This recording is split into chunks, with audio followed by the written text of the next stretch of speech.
He's a lots of talent player. In the middle overs, he's come at number 3, so at the moment 2 wickets lost, 2 openers back in the dressing room, so that will be very big losses, no doubt about, for Crimson Tuskers. Oh, that's nicely played, but straight to the field. It's a very good catch, and we talk about how important is the partnerships, and now the partnership has been broken. It's a very, very sensational catch, very sensational catch there from the fielder at mid-wicket, and so that brings the end of Gamanusena Ratna at this match in this beautiful morning. Litika Damsit has strikes again. Very well catch, diving forward there from the mid-wicket fielder. Looked to go straight down the ground, but it hasn't come right middle of the bat. Have a look at the replay once again. Ball Fuller. Hit it straight to the fielder. Very good catch. Diving forward from that fielder with wearing the 215 number jersey. And Gamanusena Ratna on his way for 7 from 11 balls. And Crimson Tuskers 19 for 3 in a deep trouble in this morning.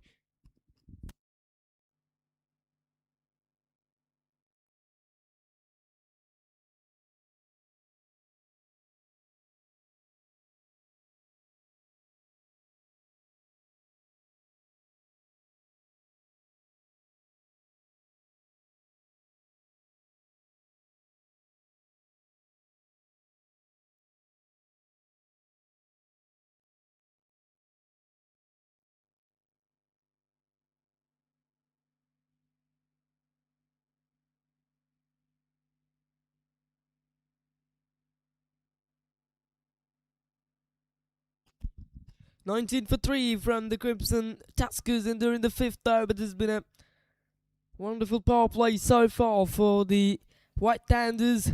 The full credit on the bowling side at the moment. Hashim Lutfi into the crease.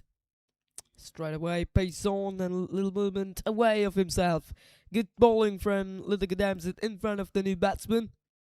Hashim Lutfi also been a very talented player who also played the Lancashire Premier League in the last year. 87 matches, 1,454 runs and 6 half centuries. Is the best of 90 unbeaten with some good average of over 27.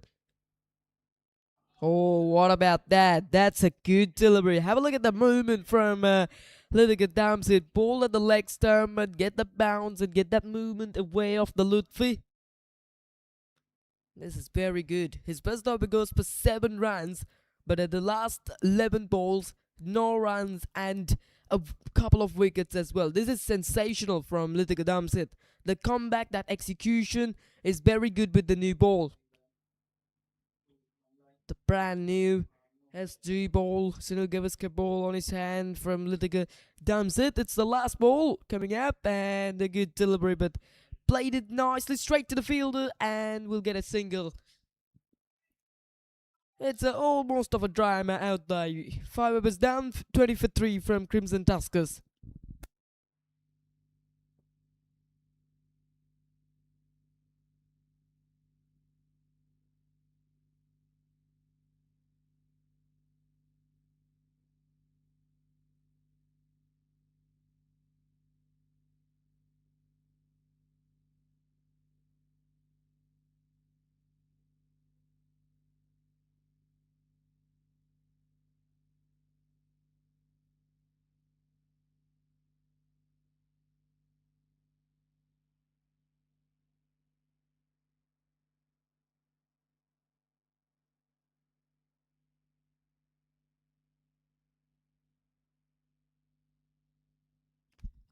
Judge of bowling from the commentary box and brings the Abdullah Almas into the attack. A little bit of hesitation was in it in the last ball of the previous over.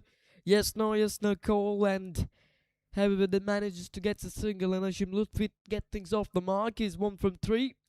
2 left-handers in the centre, so it's been a very good bowling option to bring by the captain Ishrat Tayyip. It brings the right-hander spinner, so bowling ball up. Oh, where he's trying to get a ball down the leg side. Keeper unable to gonna get to it. It's rest away. Should look to get 2. And they did it comfortable. It's going to be 3 wides. 2 left-handed batters who's getting out in the center. So brings the off spinner. So the ball turning away off the left hand as well. So that will be some sort of a threat. Challenge for these 2 left-handers.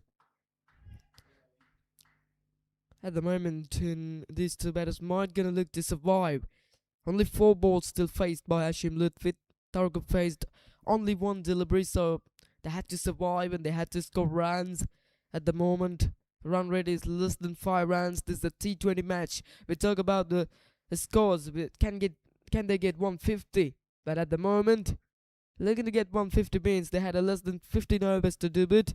They need more than 127 runs to get from the next 15 overs. It's possible, but the question is how it's gonna do that in front of this good bowling department. The bowlers is bowling very crucial line and lengths and bringing that challenge into the batsman to face. And also this pitch looks good for bowlers. That's why straight away the captain decided to have a ball first after winning the toss. That's nicely played on the back foot, but straight to the fielder will get a quick single.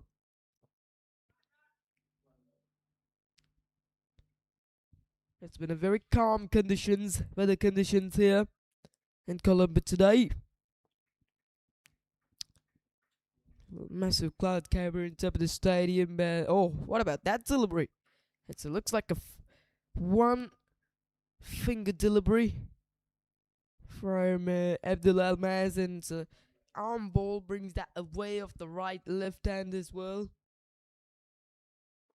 You can see there's a lot of wind. If you're in the stadium, you can feel there's a lot of wind is passing across here. So bowlers are also trying to get the advantage of that wind. This is the last ball of the power play.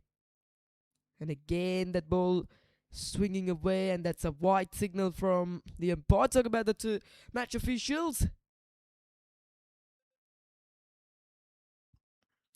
Chandrandana as a leg umpire at the moment, and nice quality shot. There's a misfield. Called back for 2. Will they get 2? No.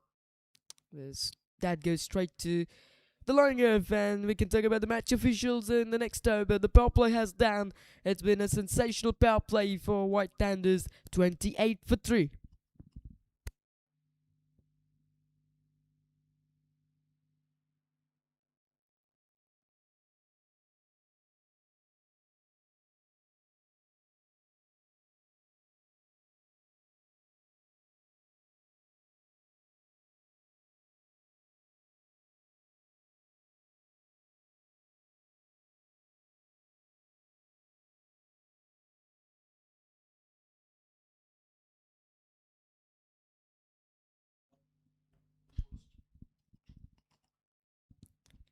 The power play has done, and there's a 28 for 3 at the moment. They can bring 5 fielders allowed, the 30-yard ring. They're going with square leg on the fence, and they're going with 3rd man, long gone, and sweeper cover. They got 4 fielders allowed, the 30-yard circle at the moment, and brings that square leg fielder a little bit more square on the wicket. Mohammad Nafiz into the attack, not much pace. Less than 100 kilometers per hour of a speed for Mohammad Nafiz. Talk about his bowling performance. In 27 matches, 3 wickets. He's a batting all-rounder, but the skipper decided to gonna bring himself to the attack from this far end.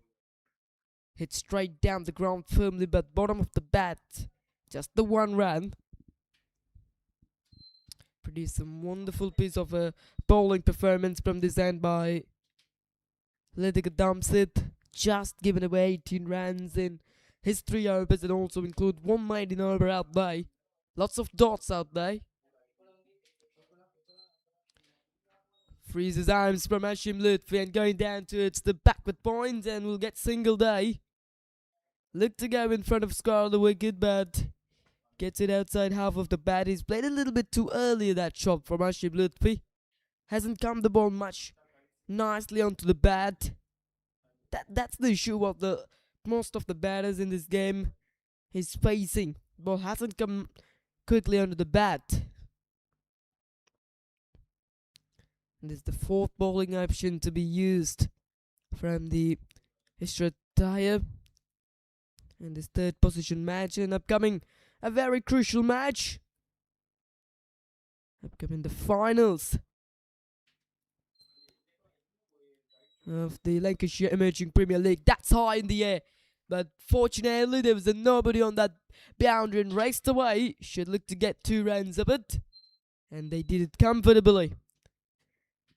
Not controlled that one by the Heshan Taruka. Gets it high on the bat.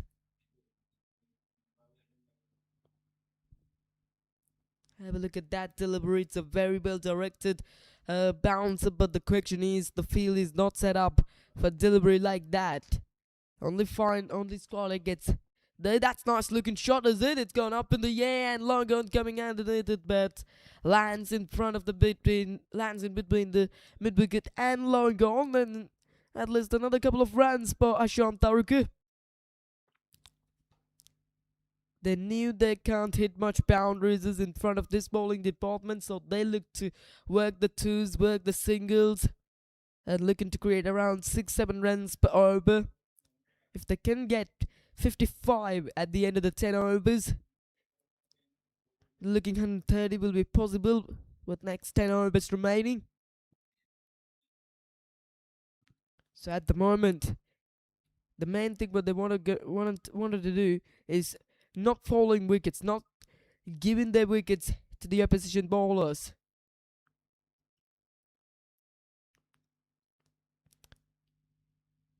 They got over half an over to bowl the first 6 overs, so that means goes around 5 minutes per 1 over.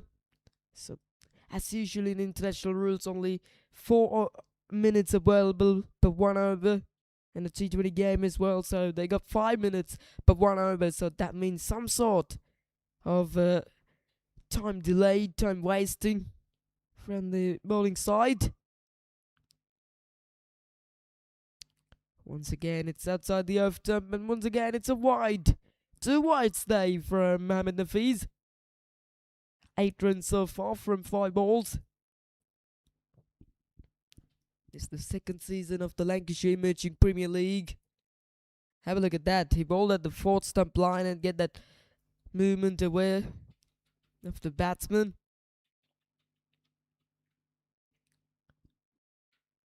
It's a dot delivery to ends up the over. 7 overs goes 36 per 3. They're going over 5 runs per over at the moment.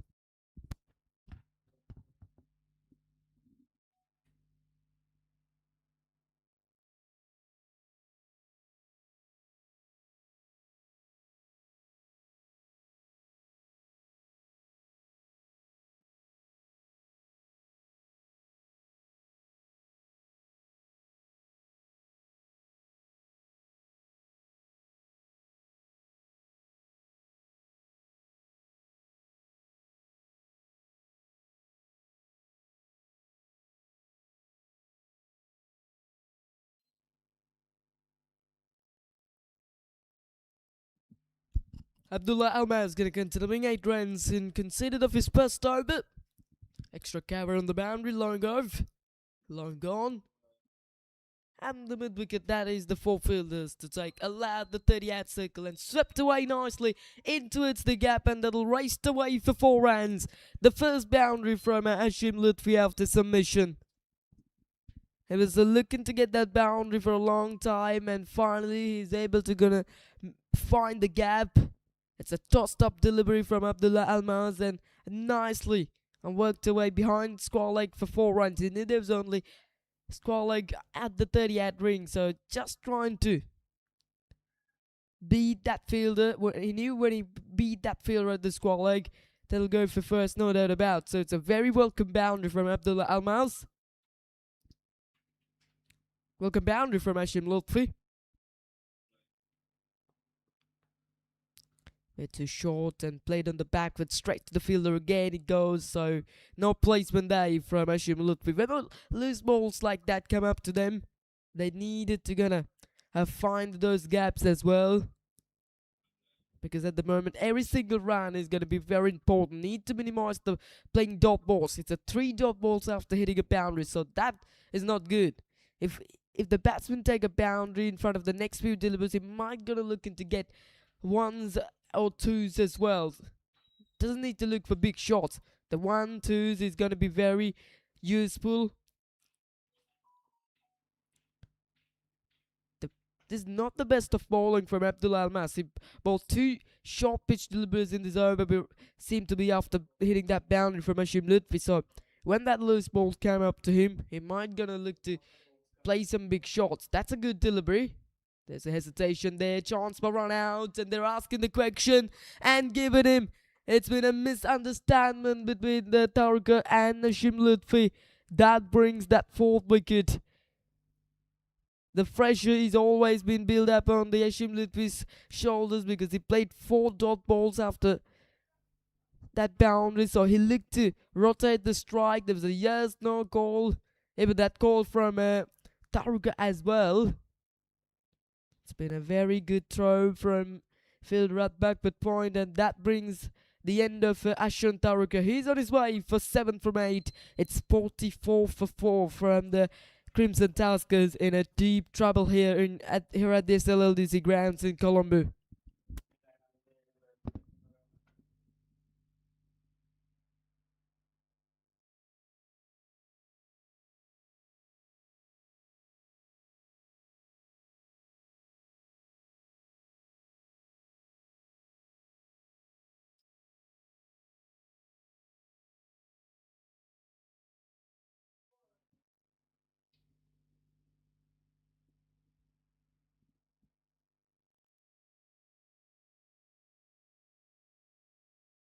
For myself, perfect execution from the left-hander.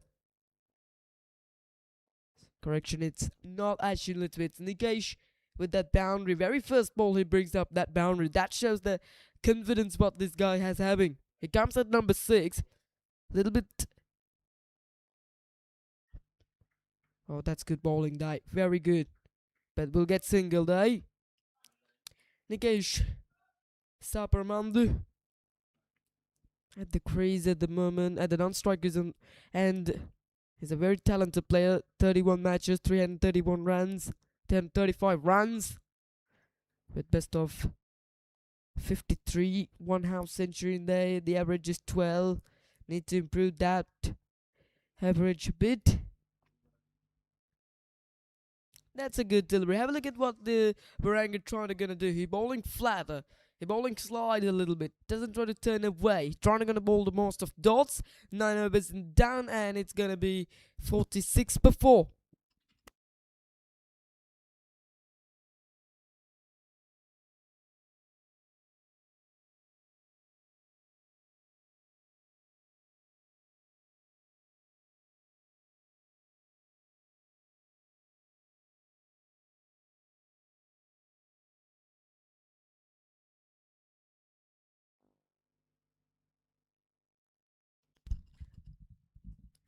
It's 46 per 4. Moving to the 10th over. Ahmed Raslan back into the attack for his second spell, but from the similar ends of commentary box, and he's using to get a ball. He bowled well on his first couple of overs. 1 for 12. He's the one that able to take the wicket of Southern Soiza. 67 matches, 66 wickets. Best is 4 for 8. 5 times brings the 3 wicket hauls. And during these days, the billions of people who talk about the ICC Men's in T20 Cricket World Cup progressing in Sri Lanka, and India, the 2 co-hosts hosting the tournament, and at the moment 24 matches has been finished. 20 countries who's participated to this tournament as well. In 4 groups, that means in 5 teams on 1 group. Let's have a quick look about the standings of the ICC Men's World Cup, T20 World Cup. Under Group A, India on the top, but winning 2 out of 2 matches in the league round. They played very well against Namibia and the USA in their opening matches. And Pakistan had 2 comprehensive victories against Netherlands and USA. USA had the 3rd place, but winning the game against Netherlands in the last day, and Netherlands had a 1 victory against Namibia. And Namibia on the bottom of the table is still looking for their first victory. On the Group B, Sri Lanka on the top with 2 out of 2 matches with 4 points.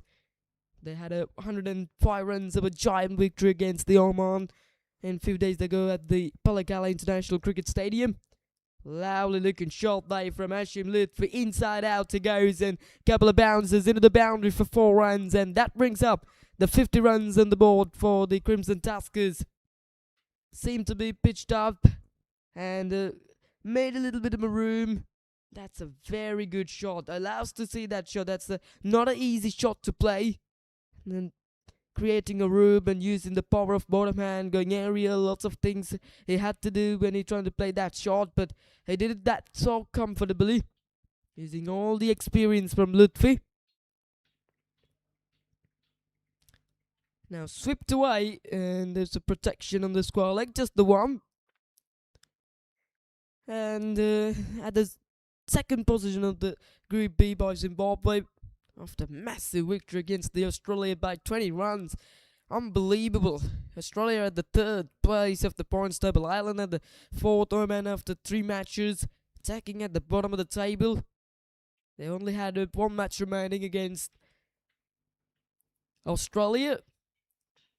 Ends up the 10th over, and it'll be 52 for 4, and this may be the time for the drinks for the players.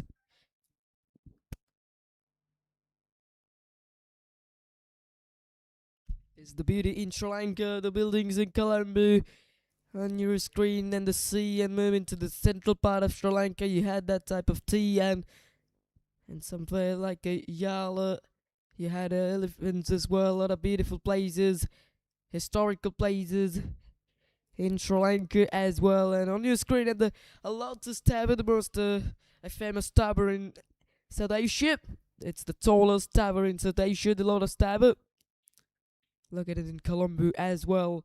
Let's have a quick look about the match summary after the end of 10 overs. Winning the toss, deciding to bowl first from right-handers in very satisfying position, because Crimson Tuskers is 52 for 4 after 10 overs.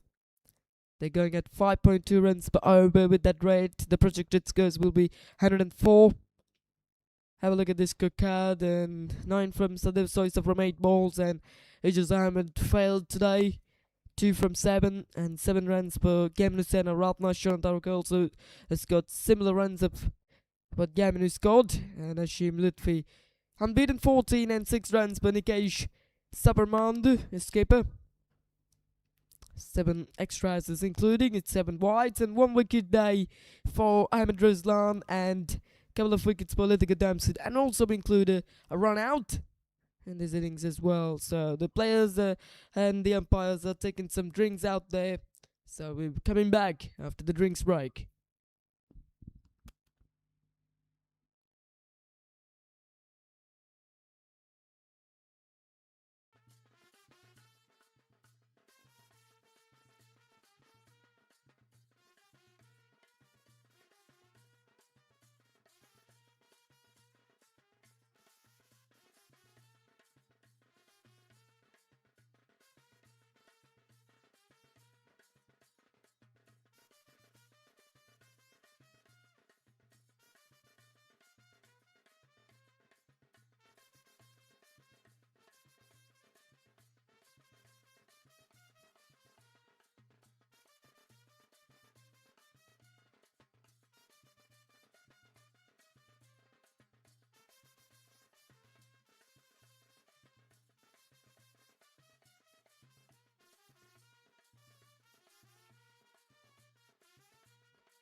This is the end of the drinks break, and we're engaged He's gonna continuing. He's playing on his second match, 2 wickets so far of his first match in the tournament. We talk about the ICC Men's T20 World Cup in progressing into these days with lots of incredible things that has happened out there. Zimbabwe wins against Australia, and as well, that's the biggest thing more than the people in the world talking about and during these days. It's a big victory. Winning a match against the Australia for any team is not easy, especially for a country like Zimbabwe. They've been a very strong country in the years of 1990s, but in the current terms of the cricket, has been in some sort of a struggling level. But that comeback with that massive victory brings the road into the Super 8 round of the World Cup. As we remember, they also win a match against the Pakistan in 2022 World Cup in Australia. And talk about the Group C, West Indies on the top after winning first 2 matches against Scotland and England.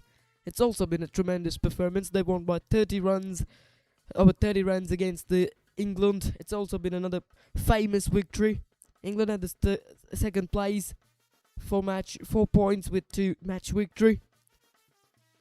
After a very crucial match in the end and landing into the gap. So they'll race away for 4 runs, another boundary.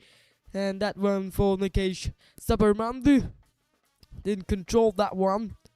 Trying to play it in front of square of the wicket, but gets it outside half of the bat and gets it into the gap for 4 runs. Have a look at that. Played a little bit too earlier. Ball hasn't come there into the bat nicely, and there's an opportunity for the third man fielder to stop that one, but doesn't get much effort. So they get 4 runs up, and Subbaraman moving in a touch at the moment. And talk about that England-Nepal match. It's also been a very crucial one, very fighting one. That was after lots of drama. England manages to get a victory by 4 runs.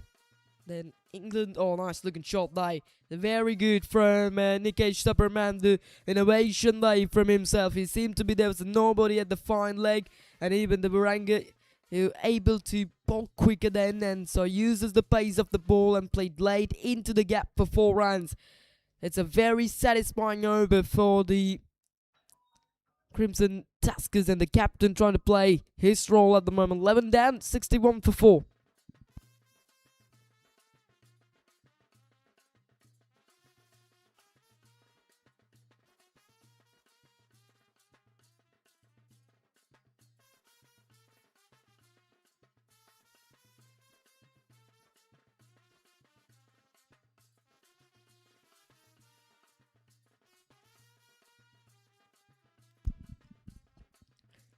Ahmed Ruslan moving on to his last over of the day. 1 for 18 in 3 overs. Economy is very good. Exactly at 6 runs per over, and bringing the slip. Extra tire out there. And the slip ball, and there's a little bit of peel as well. He thinks it's come off the boot of the wicketkeeper, off the inside edge, out of the boot of wicketkeeper and into his hands. That's what he thinks. But it's not. It's inside edge into the ground and into the hands of the slips.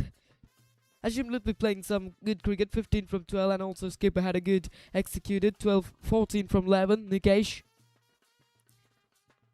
bowling very slow from Ahmed Ruslan. He's trying to do his best on the very last over of his spell. He already took the wicket of Sadev Soisa, the open batsman. On the Group D of the ICC World Cup, South Africa on the top with winning 3 out of 3 matches. New Zealand in the second place. That's going up in the air, and bowler says it's mine. He's running backwards. Can he hold on to it? No, he drops it. And now they look to get the second run, and they will get it. Not easy as running back. But if he'd taken it, that would have been absolutely blind. He runs backward and straight away, but Hannibal to gonna get to it, get some fingertips. Have a look at that. Ball slower in the air. Gets it bottom of the bat and high in the air for some time. Have a look at it. If he'd taken it, that would have been very good. He didn't judge that one exactly from Ahmed Ruslan. That's what happened there for him. Half over to come from Ruslan. Then the slip fielder also taking at the second slip region for Ashim Lutfi. It's a very good move from Ishratai because he knew that this ball is bowling very well with some good turn away of the batsmen. Lots of left-handed batters as we can see. Oh, that's a full toss and that is going all the way for 6. It's the first 6 runs of the innings and umpire calls a no ball. What a good looking shot that was. He was unable to find his length out there. Have a look at it. That's a nice looking shot. He's taken that advantage of it. That's the smallest part of the ground and clears it so easily from Hashim Lutfi. And it's gonna be a free hit now. Look at how quickly the game can be changed at the moment. Crimson Tuskers is going well. This partnership looks perfect between Skipper and Ashim. 30 from 23. Here's the free hit. He comes down the track. Gets it into the gap. Will look to get to. Longoat gets onto his left, but only one round. It's a good delivery on that free hit occasion from Ahmed Rizlan.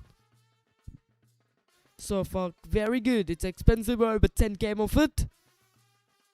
The last ball coming off it from Ahmed Rizlan. Needed to survive of this delivery because he's trying to do his best.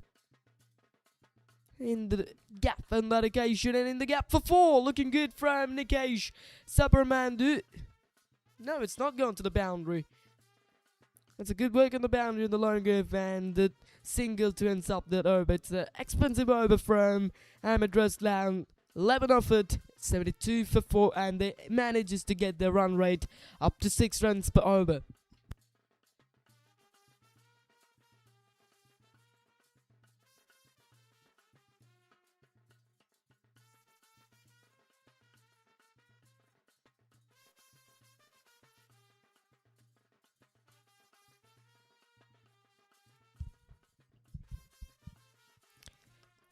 We've seen a very thrilling match at the Narendra Modi International Stadium a few days ago between South Africa and Afghanistan in a Group D match. Unbelievable game that was between that two countries. And then after thrilling super over, South Africa manages to get into a victory. Cuts it away nicely, and that's a gap. That's a misfield, and that'll be 4 runs into the boundary. This time for Nikesh Sabramandu as well. Played it very late on the back foot and uses the pace of the ball. Varanga Yashanu bowling very quicker and very slider, and even there's an opportunity for Abdullah Almas to get to it, but very poor piece of fielding, so that takes another boundary. 15 so far from the last 7 balls of the innings. They're going well. Have a look at the executed. That anchor roll from Hashim Lutfi. Build up a very good foundation to bring them into this side, into this position. If they can't hit boundaries, they might look to get 2s. They might look to rotate the singles, rotate the strike, forget the singles, and that's the better option. That's the safest option. You can see what these guys are gonna look to do. Hit the balls towards the field and gets a quick single. Very good understanding.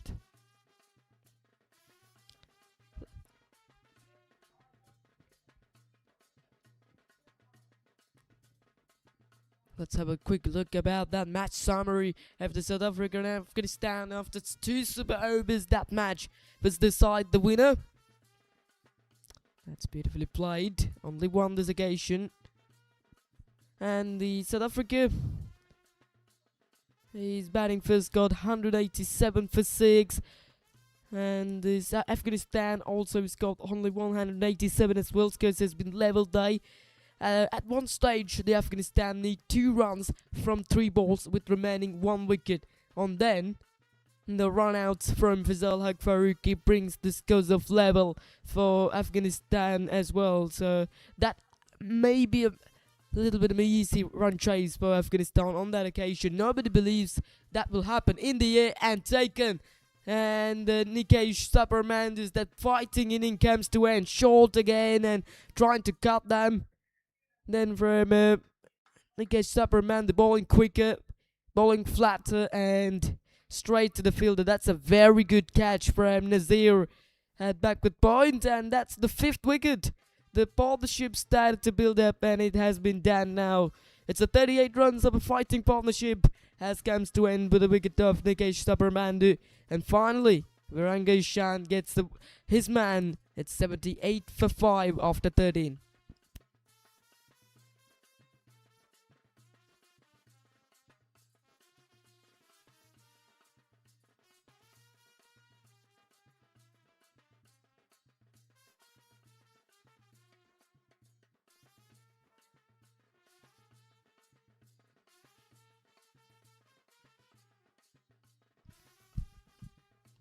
This is the match summary, 78 for 5 after 13, and Abdullah Shafiq coming into the crease, 69 matches, over 1,200 runs live for him,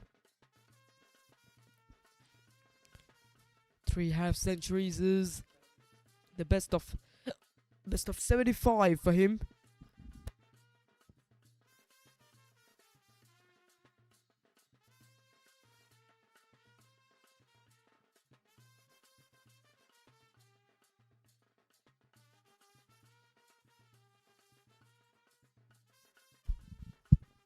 Nazir Azrin into the attack from the commentary box and for his first over of the game.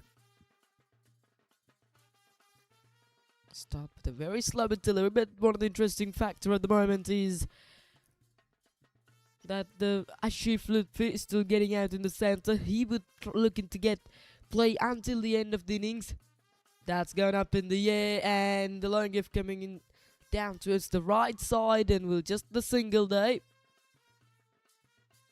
Look to go once again inside out, but unfortunately not much of a speed of that delivery from Nazir Azrin, less than 70 kilometers per hour, very slow. So when you look to play the inside out shot, that the speed also been another important factor as well, because when the ball is gonna bowling very slower in the air, your power is the main important thing to get the inside out.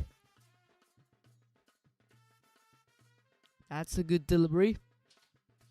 Gets the movement a little bit way off the batsman. Looks like it's a carom delivery from Nazir. Goes straight down the ground, catches the call. Long on running down to the left side, just the one. It's a good work day from Longon.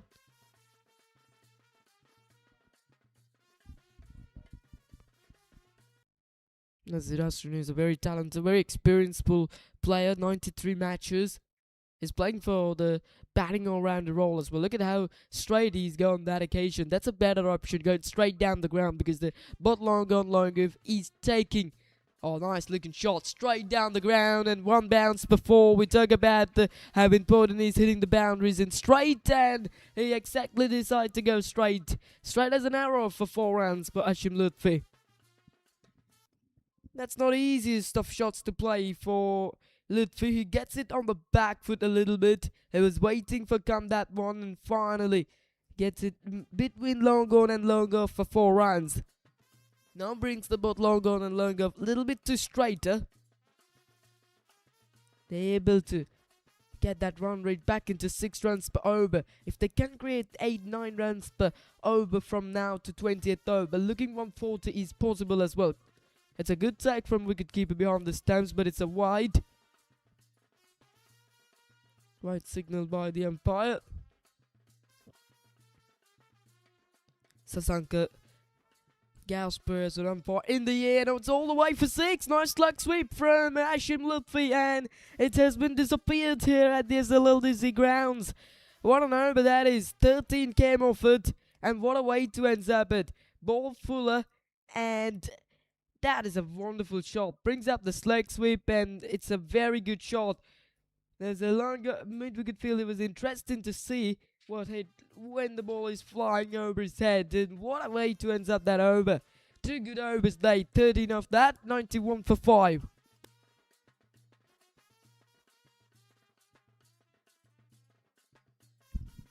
This is the exactly way what these players have wanted to go, and they're doing it absolutely well.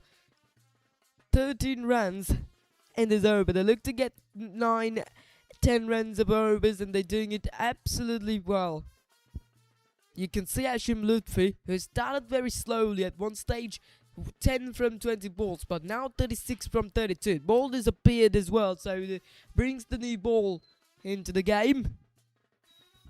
Conversation day between umpire Sasanka and Chandan Nanapala. Today is the scoring contribution from Chamra Tilakaratna as well, and the broadcasting by the SK Live Facebook page and also in the YouTube page, and also this match will be broadcasting from the Lancashire Cricket Academy YouTube channel.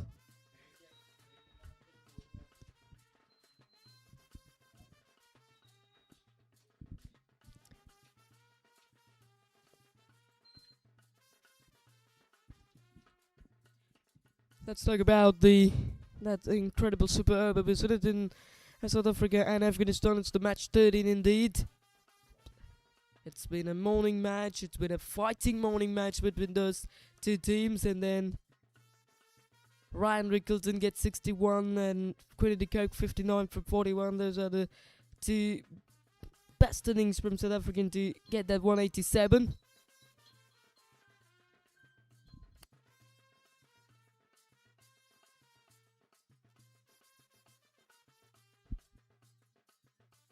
Cuts it away in behind point, and will it race away? No.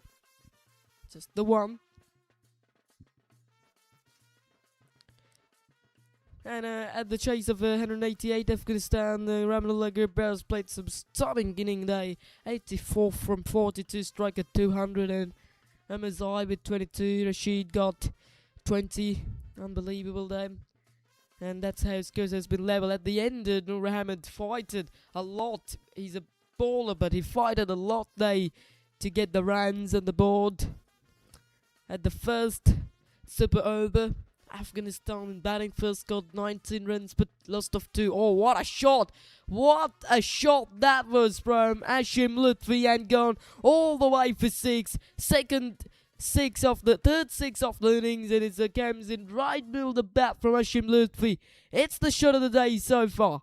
Creates some room and goes inside out over extra cover. Unbelievable shot. Perfect execution from Hashim Lutfi. He looks very strong with that shot. He goes again. Now brings up the slug sweep, and one bounce into the mid-wicket fielder as well. He's fighting there. He's fighting by one end, Hashim Lutfi. He's 43 from 35. And that's superb. Ramnullah Gurbaz got 18 from 4 balls. As well, 19 runs was scored by superb. That was the second superb as well. And the first superb, Afghanistan's got 17 runs and 11 from 5 balls by the South Africa at one stage. So that means they needed 7 runs for the victory of the last ball. Then Tristan Stubb able to go for big shot and level up the scores. Once again, that's how they moved to the second super over. Then David Miller executed a lot and gets 23 runs by South Africans at their second super over, and 19 runs is the total what Afghanistan scored at the second super over as well. Then at one stage, the 24 runs needed from 4 balls. Then Ramnullah Gurbaz hit 3 sixes in a row and gets that hope into their side. But unfortunately, at the very last ball of the super over, 5 need from 1 ball. He was out after hitting him straight to the fielder at mid-wicket, straight to the fielder at backward point. If he get that boundary, if he get that placement on that occasion, that will go for 4, and then we'll move into the third super over. However, it hasn't happened. But it's been an incredible drama. It's a fighting end. We've seen lots of disappointed from Ramnullah Gurbaz. He was just crying after the end of that match. It's an incredible scenes there. South Africa is also a very talented team. Even Afghanistan show how talented is there.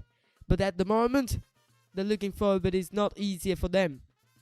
They lost to both South Africa and New Zealand, and at the moment they're at the bottom of the tables in Group D. at the 4th place in the Group D, but they had no victory. They had 2 more matches remaining with Canada and United Arab Emirates. If they won that 2, they can get 4 points. And the New Zealand had 1 match remaining with the Canada team as well. So the possibility New Zealand gonna win. So then there's New Zealand and South Africa will be the 2 teams who are gonna qualify to the next round. So that means Afghanistan may possibly getting out of the competition. And 99 for 5 time for the Power Overs. Estrataya into the attack with the Power Over as well. Brings the pink ball. So you know, when we played Lancashire Premier League, when we played the Lancashire Emerging Premier League, the pink ball is using for the Power Overs. Around 2 overs we had in the Power Overs after the end of 15 overs. Whatever time they can get that Power Overs. And then only 2 fielders can allowed the 38 circle, and they got longer and longer as the 2 fielders allowed the 38 circle. 100 comes up from the Crimson Tuskers with that couple of wides.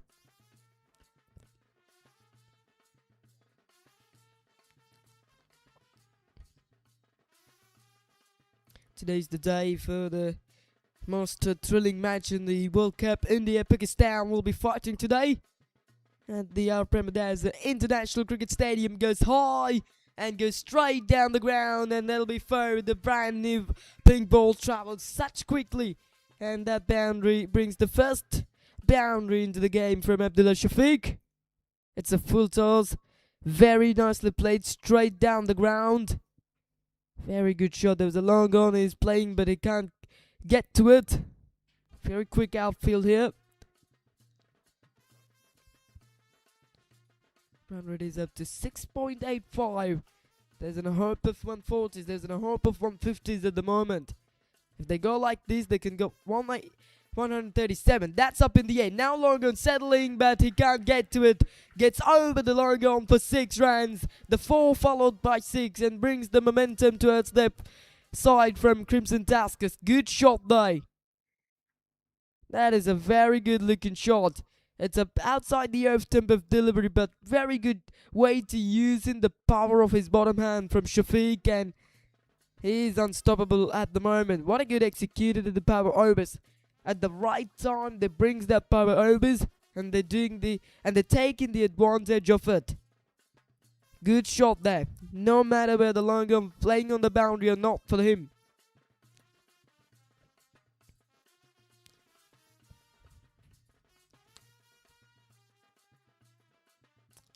There's a little bit of a conversation, a little bit of a chat. We had no idea about that. Mr. Tire looks expensive. 3 balls, 12 runs, it's over. Down the leg side, and keeper can't get to it, so fine leg and 3rd man up. So for Mo, it's going to be 5 wides. How expensive is this over from Mr. He bowling quicker, he bowling fuller and straighter, and it's going down the leg side.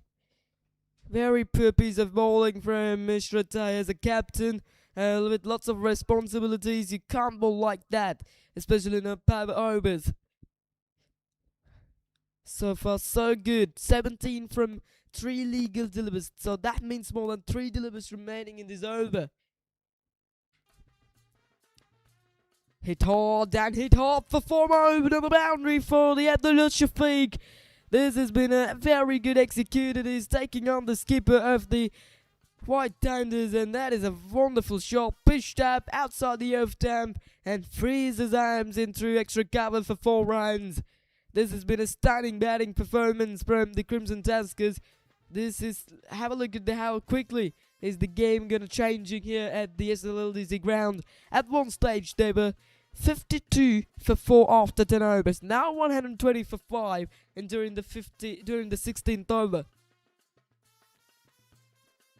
That means during the last 35 balls they able to get 68 runs with the rate of 12 runs per over. This has been a very good executed. That's why the partnerships is gonna important. If you 2 batters are gonna play some time in the center, They had an idea about the ballers, they had an idea about the players, they had an idea about the conditions of the stadium. And they're reading the match so well, reading the ballers so well. That's another wide delivery, you've seen it. But it's a very close one in through the leg stump. And another wide, but it's very close. No, this occasion it's not a wide. It's missed it by a millimeter. It's a very, very expensive over. Advantage is there for the Tuskers. 16 down, 121 for 5 with the current run rate of over 7.5.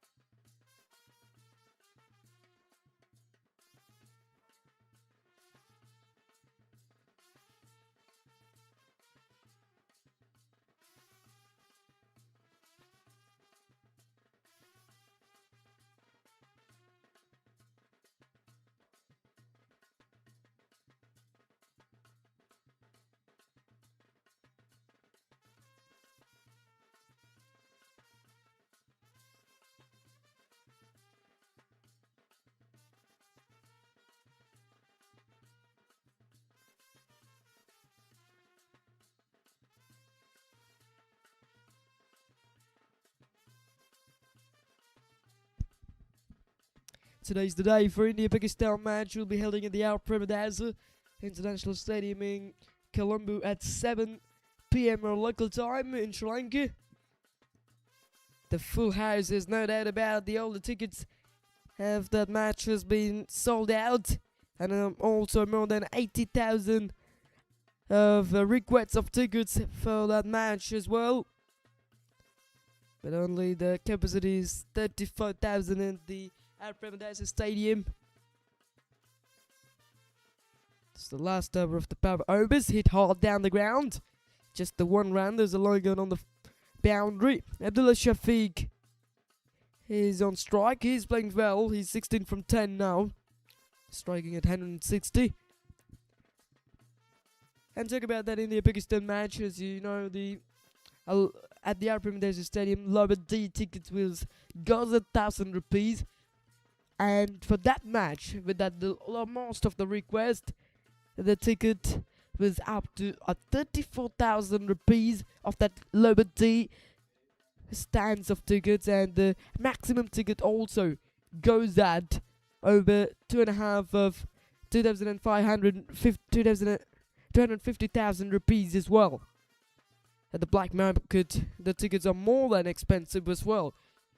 You can see how much interested they from the people in India and Pakistan for that India-Pakistan match, because the thousands of people who are going to watch that match, and they all around the world as well, billions of people watching that match and all around the world, because that's the most thrilling match in the World Cup we're seeing as well. That two teams will meet in 2025 Asia Cup for 3 times, one at the group stage and one at the in the air, and dropped it. Would you believe it? That's the most important wicket, and it goes down, and that'll be overthrows, is it? There's a hesitation there once again. No call about running yes or no from between the two batters, but there's a double chance. This goes down for the white tender. Have a look at that. That would have been taken. That would have been an easy catch for the field right extra cover. Yes, down it. Question is, that's a key wicket of Abdullah Shafiq. He's in a very good form with some wonderful power hitting. Seemed to be very good over, considered just a couple of runs.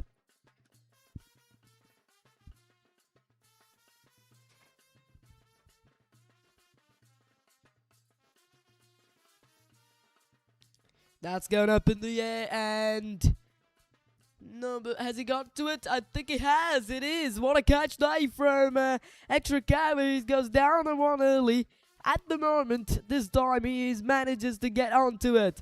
He dropped a catch a while ago, and that is a very good catch. Excellent return catch from him, and the fighting inning from Hashim Lutfi comes to end for 44. Just the one big hit away for his half century, but it comes to end. It's a brilliant catch.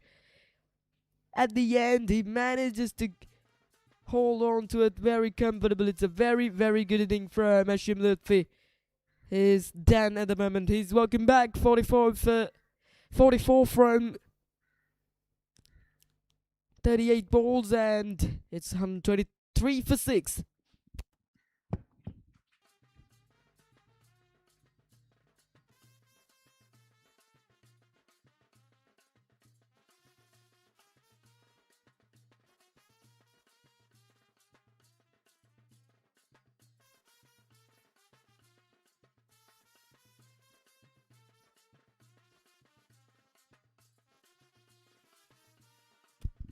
Only the Silver, the new batsman, breaks into the crease, and the dot ball to ends up that over. It's been a very good last of the power overs from Lancashire as well. Just considered the 2 runs and a wicket as well.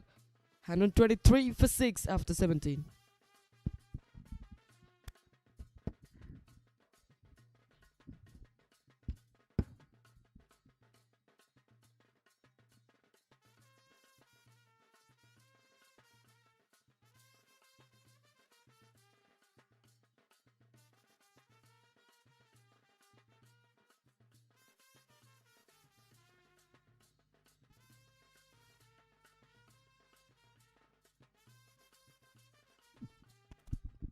Talk about the India-Pakistan, and lots of dramas was in it in the recent few matches what they played.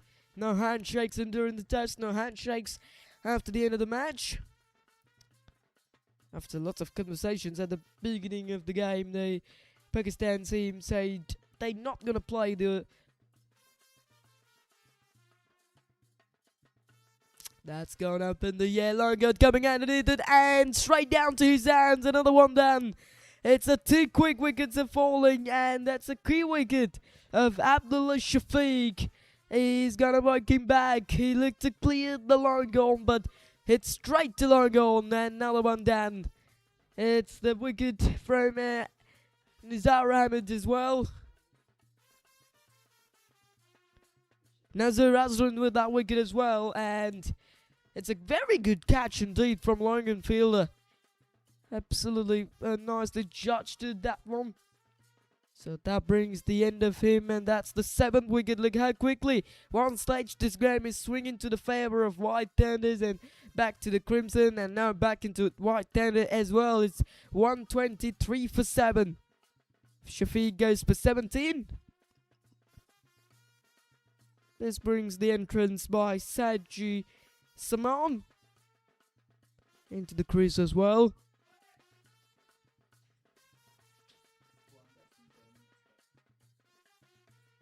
The right-handed batsman looked out to the crease.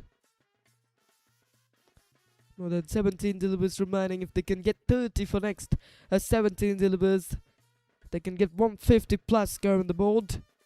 So they might gonna looking to get that 150 on the board. He's trying to get that middle stump as a guard and trying to freeze his arms.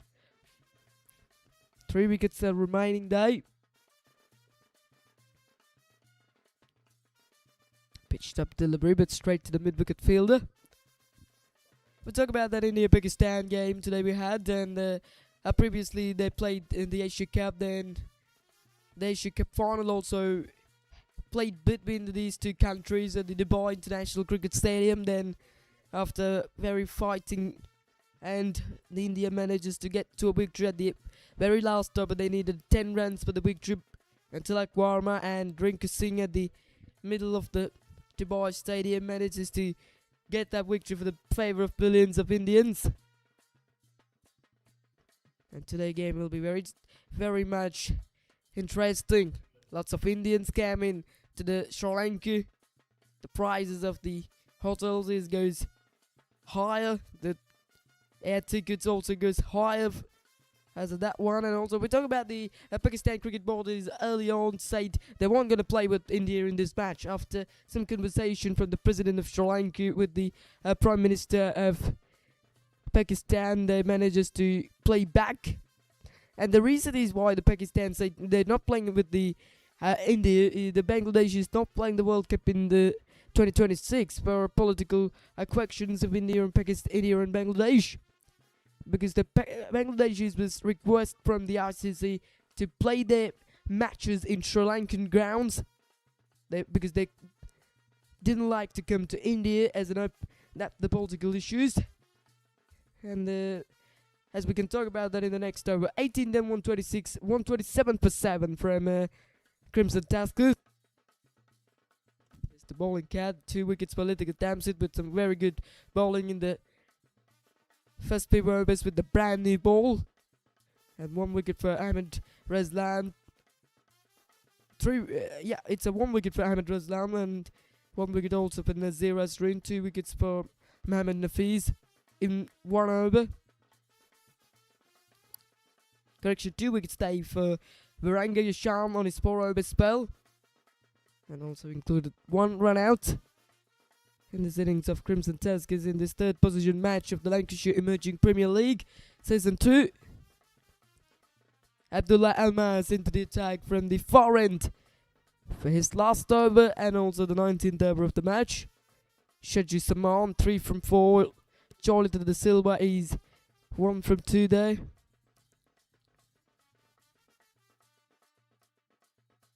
Another dot ball that the wicket of Abdullah Shafiq and Hashim Lutfi is a very big loss, but the Crimson Tuskers at one stage looking 140s is possible. That's a good delivery from Abdullah Almaz. It's a carom delivery and trying to go against the spin from Cholita De Silva, but he missed it.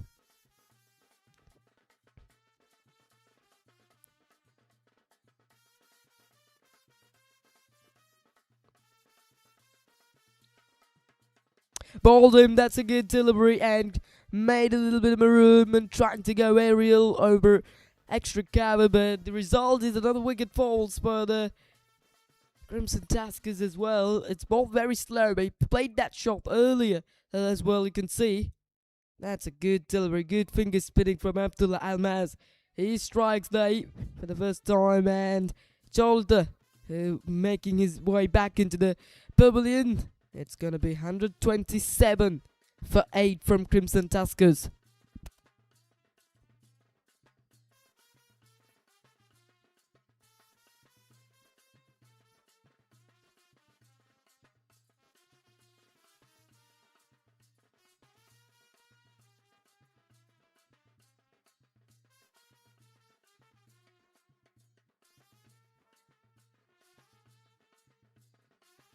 Abdullah Afrij breaks to the crease. Asking the question, has he given it? I think he has. Let's see. They're celebrating and the batter walking and everything is happening for the favour of the White Tenders. It's a stump from a wicketkeeper behind the stumps and 9 down. Have a look at it again. The carom ball. Looks like his foot was on the crease and given it straight away by the umpire. It's a 127 for 9. He's on a hat-trick from Abdullah Almaz. That's been a very, very poor cricket day from the tail enders of the Crimson Tuskers. And no patience. If they can play 20 out of 20 overs, looking 130 also they can get. At the moment, 9 down there. Especially Shaji Saman can bat well and can bat better than these batters as well. So if these guys can't rotate the strike, they might gonna look into survive for the next few delivers, because then at the next over, Shaji Saman can do something. But these guys are looking to go for big shots. That is not the one they want to do at this occasion. It's poor cricket. Needed to be a little bit more intelligent. If you can survive with going big shots, it's a good option. If you can rotate the strike, it's another good option. Let's see what this guy is gonna do. He did well. He lead that one. That's not bad, because Shaji Saman is the one that they're hoping to do something for the Crimson Tuskers. Ends up that over. He missed out the hat-trick, Abdullah Almaz, and 127 for 9 after 19 overs. And let's move for the last over of the innings of 3rd position match. First innings of Crimson Tuskers.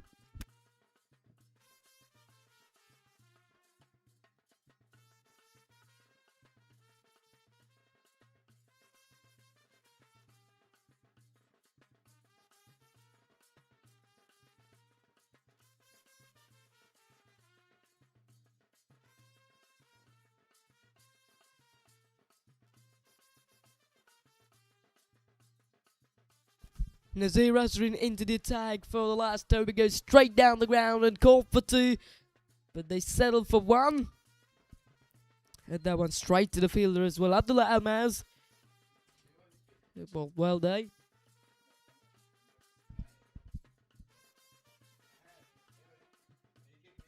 Now the Nazir Azrin into the attack, and 41 matches, 44 wickets for this dive spinner. He played for the Northern Falcons, as we remember, in the Lancashire Premier League. In the last year, there's a single run for Abdullah Sakuri. Get things off the mark. This is what we're talking about. Rotating the strike is the best option in a situation like wicket falling, and they're doing it well. 4 delivers remaining. It's a wide surely, and it is. Right down the leg side, signal from the umpire. Sasanka Guspe. Beautifully played on the back foot, and we'll get a single day. And they get into 130s, now 131 on the board. Half of over to come. Abdul Sakur on strike, the left-hander. At the moment, they might gonna look into play 20 overs. Can they do it? It's a dot delivery. It's a good one from Nazir Azrin. Very disciplined piece of bowling. We seen it from the opening fast bowler, but they couldn't get him. Goes down the ground. That's a good shot. Just bouncing in front of longer, but it's a good shot from tail-ender Abdul Sakur to get a single. Lithika Damsit bowled absolutely well. 8 runs only given away, and also picked up a couple of wickets in 3 overs.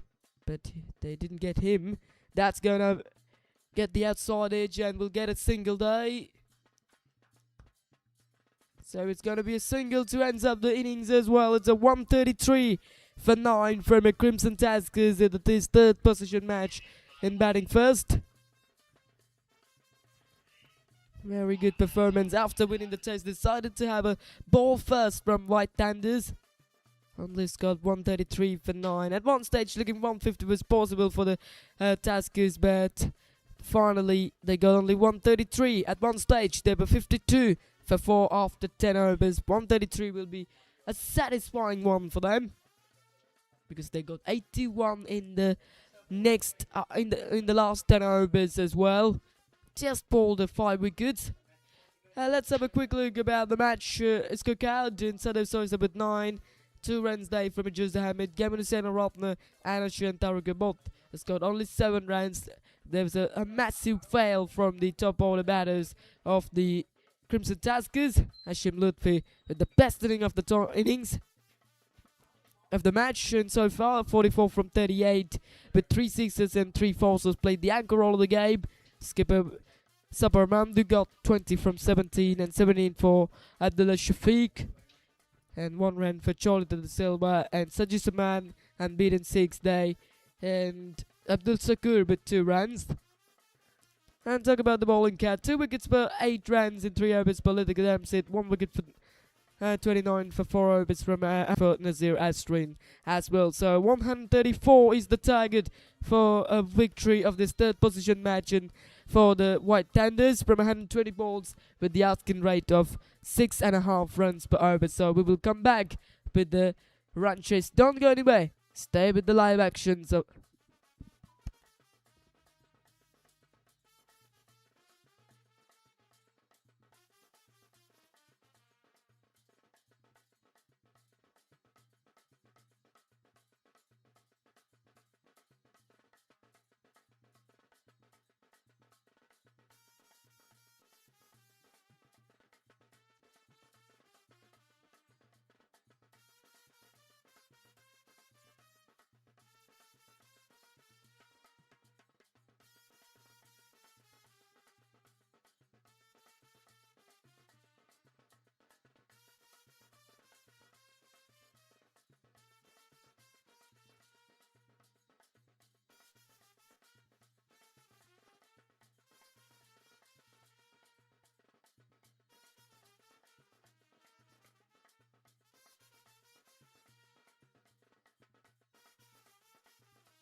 Welcome back, everybody, to the SLLDC grounds in Colombo. As you can see, the two umpires is working out to the center after collecting the ball. Chandan and Nepal collect the ball from the trophy table. The brand new Sinal Gavaskar ball on his hands.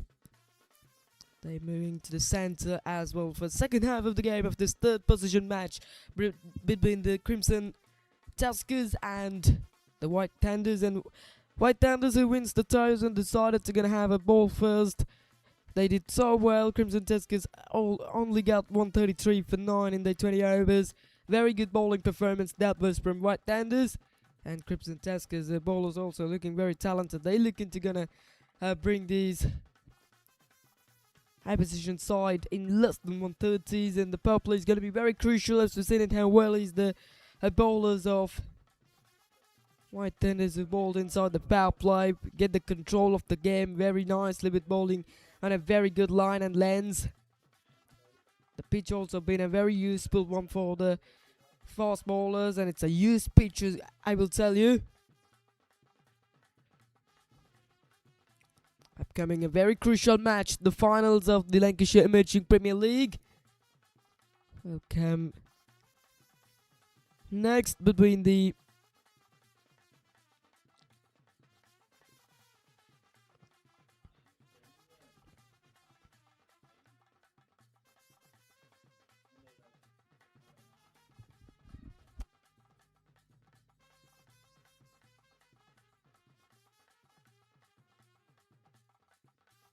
finals will be playing between Red Spartans and the Black Tigers after the end of this innings as well. And you can see the two openers making their way into the centre from the White Tenders. They're looking for their first victory in this Lancashire Emerging Premier League Season 2 2026. The tournament started in the 25th of January, over 2.5 weeks.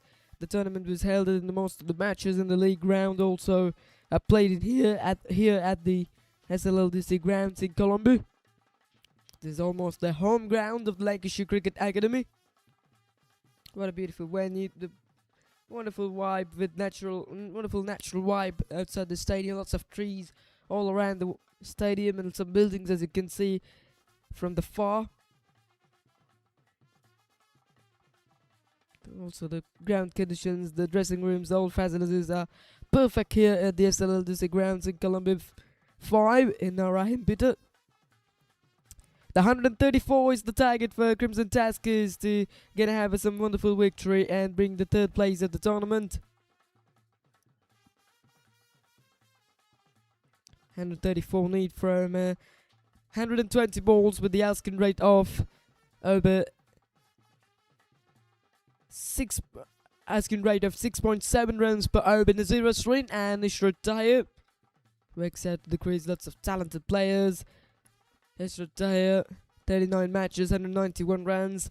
Need to improve the average. It's getting a 10.5 the average from Ishrat Tahir. There's a promotion day for him. He's the captain.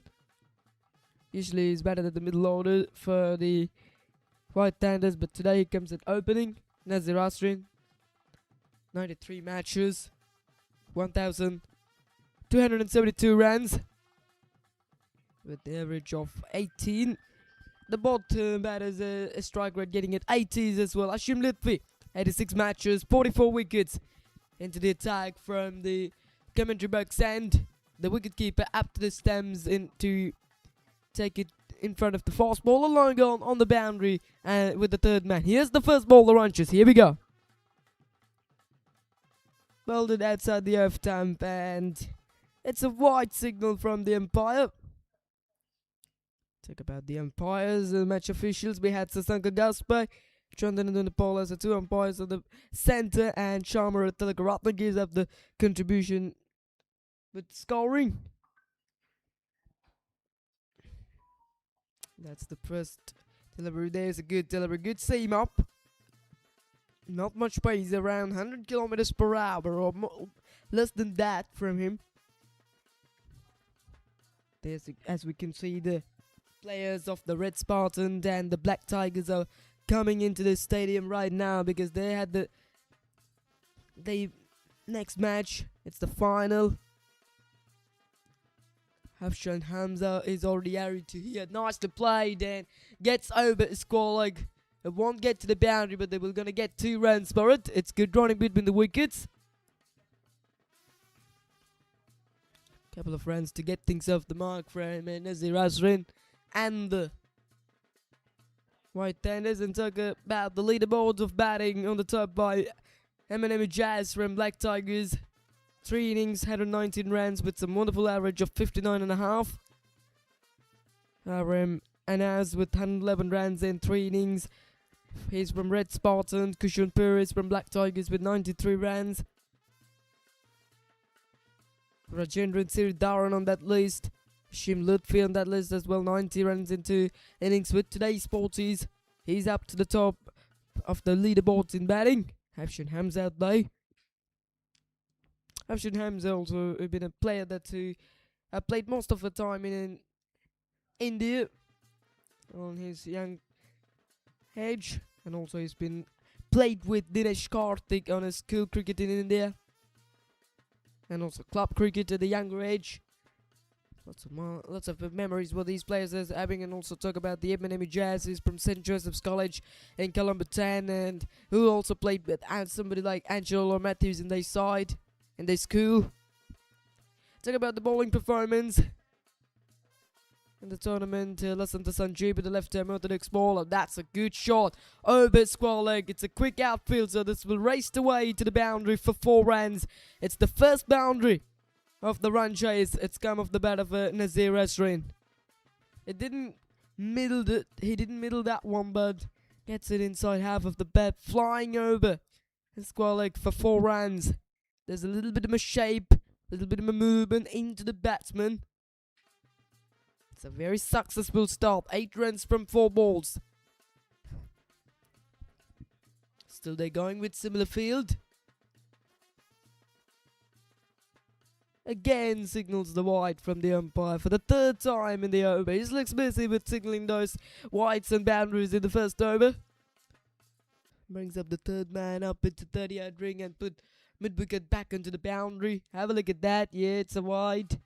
And outside the wide line he bowls. He trying to get that movement away.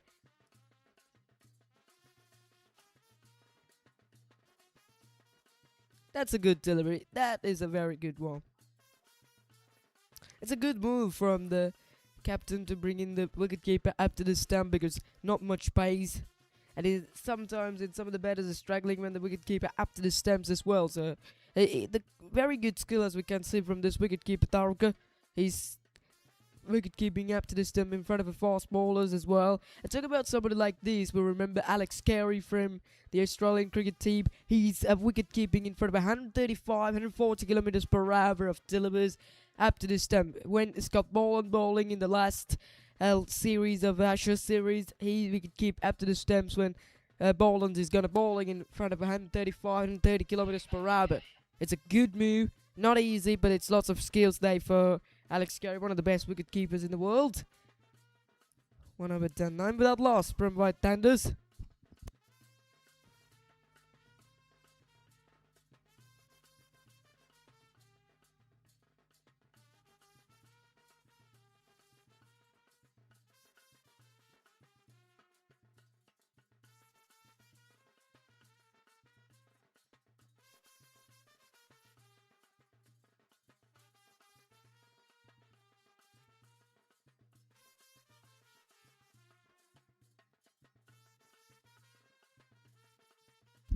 Talk about the Lancashire Emerging Premier League.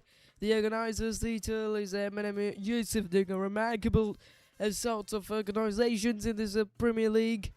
Not only this, actually. Gavin Hussain Ratna into the attack with a good delivery. A little bit back of length and not much turn. Bowling to Shrutaya, who spaced his first ball. There's a long going on the boundary and the mid-wicket, the same field.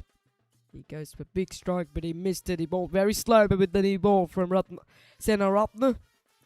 Eminem Yusuf, who's been the head coach also of the Lancashire Cricket Academy. We know about this Lancashire Cricket Academy. It was started in 2014. Now, over 12 years ago, the tournament has been started. There's lots of history out there. Emine Yusuf is the head coach of the Lancashire Cricket Academy as well. He's a very talented organizer also. He organizes tournaments like this a lot. You know, Lancashire Premier League, Lancashire Emerging Premier League, and more warm-up matches, more tournaments he already has organized. And before this is his 33rd tournament what he is organizing. Tournament started on the 15th of January and will end up in today, the 15th of February, exactly 1 month in the playing it. The locations in this tournament is held at this SLDC grounds in Colombo and the DHH ground in Colombo.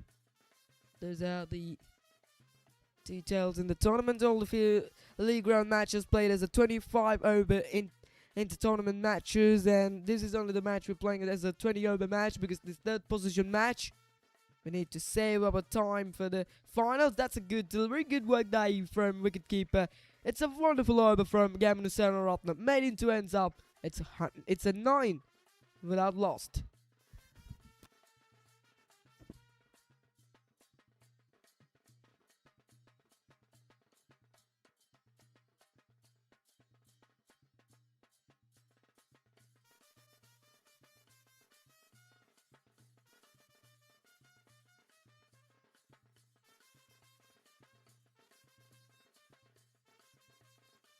In this tournament, 9 times there was another 50 run partnerships as well. 3 players able to get 50s, then one is Eminem Jazz.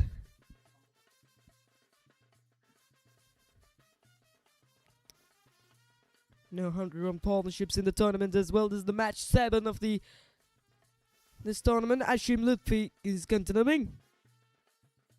Good delivery, looking to get his rhythm back. He bowled his first over for 9 runs, a little bit expensive. The wickets is very important, especially this power play. If they can go and get 2-3 wickets in the first 6 overs, certainly the game on their side at the moment. So they're looking to get a ball on the very tight line and lengths and trying to break those batters. Especially the wicket of Nazim Azrin is very important because he can play some long innings for their side. This is another issue what Ashim Lutfi is going to facing with the new ball. He has no control with the brand new ball. Ball just getting outside the wide line for the 4th time. That's the 4th wide ball where they bowled today. So need to minimize those extras. Trying to get that movement into the batsman. That's not bad. Bowling on a back of a length is a very good option from Ashim Lutfi. 125 from 108 ball, 124 from 106 balls, the target at the moment.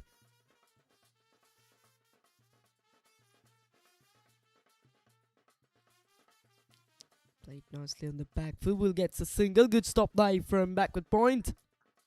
It's just Ahmed Day. Lots of experience, full corrector. 114 matches for himself. Still school level cricketer. He's from Zaira College in Colombo. Has recently played also for Malay Cricket Academy in Colombo too. Malay Cricket Club also been a very famous cricket club. They win the last year major tournament against the SSC in front of a 7-18 national cricket team players. The head coach by Wadi Pepera, former head coach of the Lumbini College, and also he played some under-19 cricket from Wadi Pepera. A lot of talented and experienced culture in the competition. Goes for a big stroke and able to get it over 30-yard ring, and it'll race away. It's a quick outfield. It's a good stop on the boundary from Ijaz Ahmed. Is a lightning fast fielder from this side as well. That's a very good save of a couple of runs for Crimson Tuskers by Ijaz Ahmed.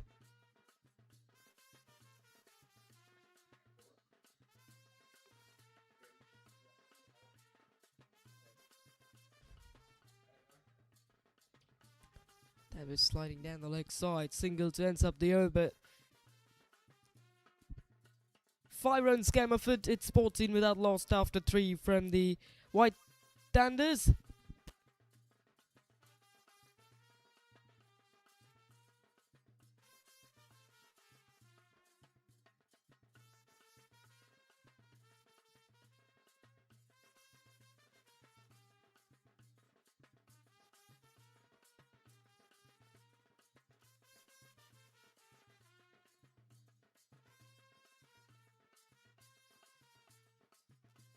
Kandulasena Ratna gonna consider being bowled a maiden early on. From the far end brings the slip. Diane Logan will get the 2 fielders on the boundary. Rick White right aids up to 7 runs per over. But one of the good thing is there was a empty wicket account for the White Tanders. Short and wide, trying to cut that one away, but he missed it. It's a good delivery day. We talk about early on during the first inning of the game, and today is the day for India-Pakistan match. The 2 teams has played some wonderful cricket recently, but during these days, lots of issue when the politics move to the sport.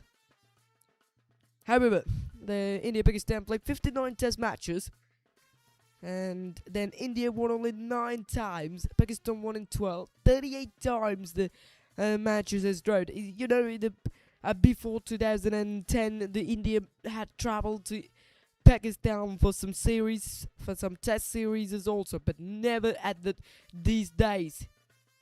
After some political issues, after some terrorist attacks from the both countries, this game has been a very fighting game, and they meet also in the sports. And 136 one-day internationals they played. Then India won only 58 times. 73 times has been won by Pakistan. The Pakistan has been a very talented team, especially before the 2015, when the players like that, Waqar Younis, Wasim Akram, Imran Khan, and the players like that, when Pakistan players like that, when Pakistan gonna play, they've been a very strong side. That's gone up in the air. Mid-off runs back, but he will not get to it. It's lands safely. And we'll get 2 runs in comfortably. Didn't middle that one from Nazir Asrin. Then moving to T20s. 16 matches, 13 victories day for India. Only 3 times Pakistan able to win T20 matches against the India. Overall 211 matches, 80 wins per India. Pakistan had 88 match victories, so that means that most of the percentages in international level matches of winning for Pakistan as well, so it's a good move. Today's the day for that fighting game between India and Pakistan. Let's see what happens. You know, the match will be started at 7 o'clock in the PM at the local time in Sri Lanka. We'll talk about that in the next over. 18 without lost after the end of 4 overs from the White Tanders.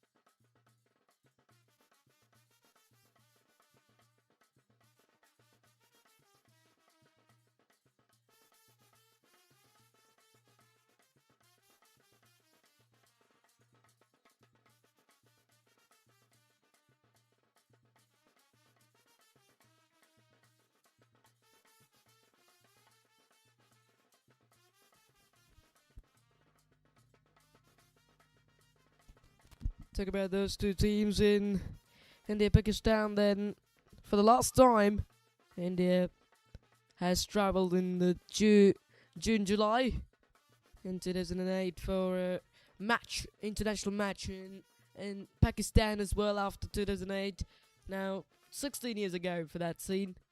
No travelled for cricket match in Pakistan, but Pakistan came in also in 2023 World Cup to India as well, but no arrival back to the Pakistan for Indian cricket team. That was in the 6th of July when the Indian team is arrived to Karachi for that Asia Cup.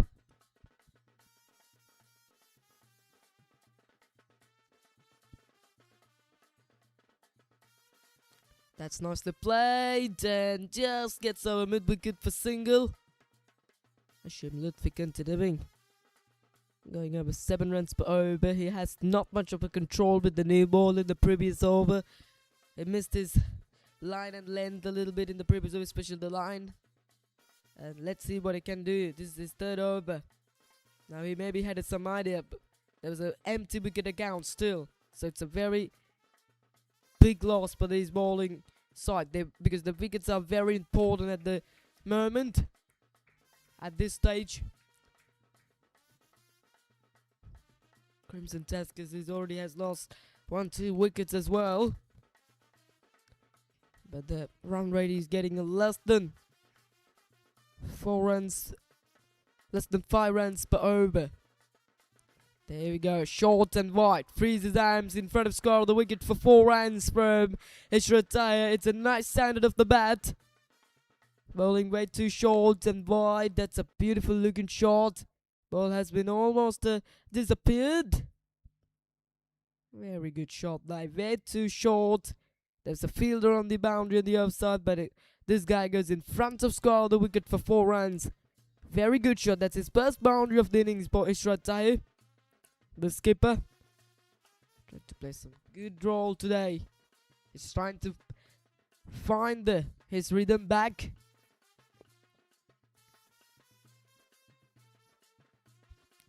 Too short again and placed it nicely this time, using the pace of the ball and playing it too late for Myries, and a great touch now from Ishrat Tahir. The back-to-back boundaries brings his momentum and also the momentum of his team. Run rate is up to 5.5. That's a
the back foot into the onside.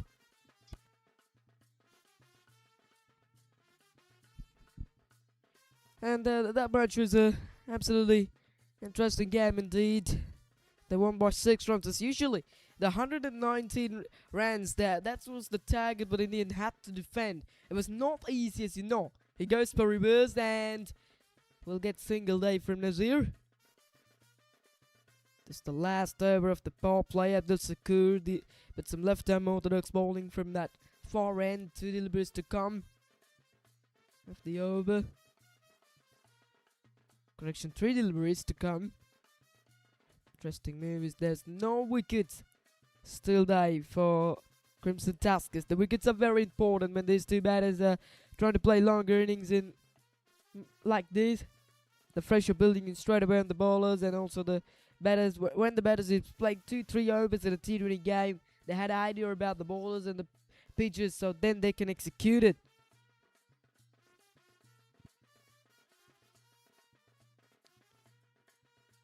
"29 runs on the board. It's less than 6 runs of right, but oh, that's going through the wicketkeeper, and it'll go for 4. I think it'll race away. No, it won't get to it when Ijaz Ahmed is feeling on that type of directions, because he's been an absolutely talented fielder. Oh, there's an overthrow. Would you believe it?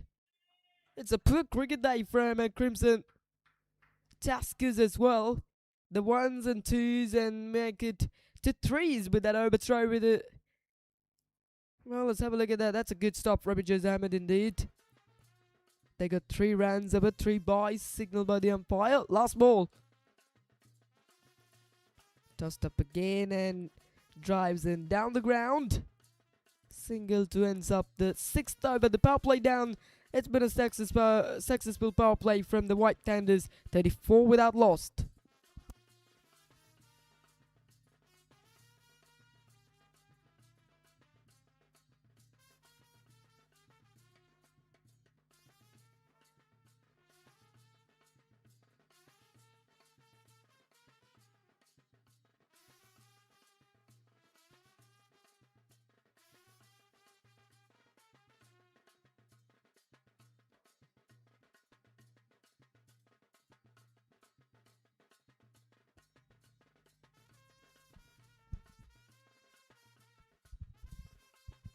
The power play down, it's 34 without loss from the White Tenders. At the 3rd position match of the Lancashire Emerging Premier League 2026. Run rate is 5.67. The asking rate is up to 7. Javagar Sundaraj into the attack. Change of bowling style from the commentary box end. Looks like a little bit spin day from him. Exactly 100 runs lead from 84 balls. It's medium phase from Javagar. Played it on the back foot. It's a dot delivery straight away. And the latest of times, Pakistan and India met in the finals of the Asia Cup at the Dubai Stadium. Then 146 for ball out from Pakistan, and target was 147. And India was chased it at the 20th over with remaining 2 deliveries as well. Talk about that match. At the very last over, India required 10 runs from 6 balls. Tilak Verma hits a 6 and 4 by Riku Singh, and then that game brings today's side. It's a very thrilling match indeed, but they're able to get to it. There's also been a lot of fight. And during that days, Babar Azam is not played. But in this World Cup, Babar Azam is playing as well. Another big loss also for the Pakistan having, it's Mohammad Rizwan is not in the World Cup side of this 2026 World Cup. He's also been a very talented player, but as an issue of striking rate of Rizwan, the Pakistan Cricket Board is decided to not bring him to this squad as well. And that's a good shot, is it? Is it? No! Ijaz Ahmed is dropped that one. We talk about he is the best fielder of the side, this young man, but it's dropped it from himself. Looked to play a reverse sweep in front of a Javagar, but gone up in the air. That would have been a simple catch for Ijaz Ahmed. Straight to his hand. He hasn't need to move anyway. He drops it. Would you believe it? This is poor cricket day from Crimson Tuskers. Every single chance is very important. Even that's not difficult. In the air again, just short of 3rd man. Abdullah Shafiq out there. When the chance is up to them, they might gonna take that, but they dropped it. That's a big mistake what these players did here. Very poor cricket from a Crimson Tuskers, especially from the young man. He's played well, he fielded very well there. That's flicked away, straight to the fielder, ends up the over. 7 down, it's 38 without lost.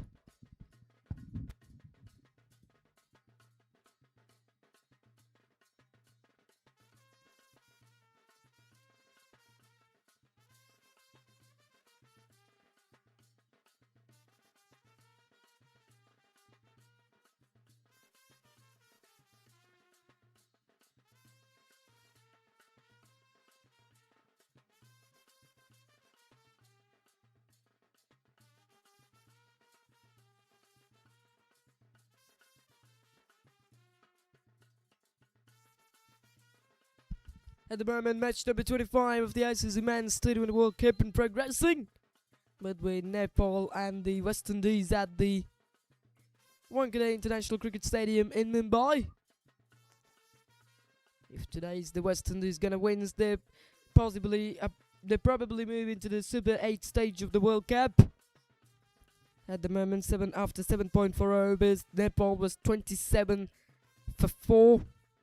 So that means there's the opportunity is clear to moving to the Super 8s for West Indies. Their execution was very good, but before the World Cup they played a series against the South Africa. They lost that series also for 2-1. Then most of the people say the West Indies had no opportunity to go forward in the World Cup, but they showed what they can do. They beat even England at the group stage at the Wankhede Stadium. Bowling very wide today from Lancashire. Subramanian, there's an appeal. It's maybe sliding down the leg side. The skipper into the attack. I can see he's coming from a very wide to the attack. If you look at the replay. That's a very good delivery. Very interesting one. Maybe a little bat on that. He goes for it. He goes with the spin day. And it'll go for 4. Nice looking shot there from Ishrataya. He will bring up his second boundary of the innings. Bowling a little bit quicker, just gets the power, enough power onto it. Doesn't time it, doesn't middle it, but his power is enough to get into the rope for 4 runs. The placement is good there. Hashim Lutfi gives up the chase, but unable to get to it.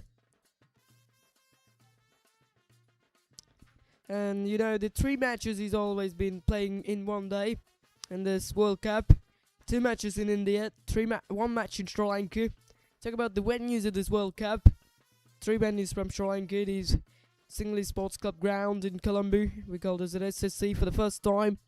The World Cup match will be progressing out there, and also for the first time a night match was played out there between US and Pakistan a few days ago. It was the first night match under the lights. Played in SSC, and also Premdas Stadium is another venue. And Pallekele Stadium. And the 3 venues were Sri Lanka hosted in this World Cup. And 5 venues from India. One is a Wankhede International Stadium. And the Eden Gardens in Kolkata, Narendra Modi Stadium in Ahmedabad. And Chennai. And Delhi is the few venues that India hosting in the tournament.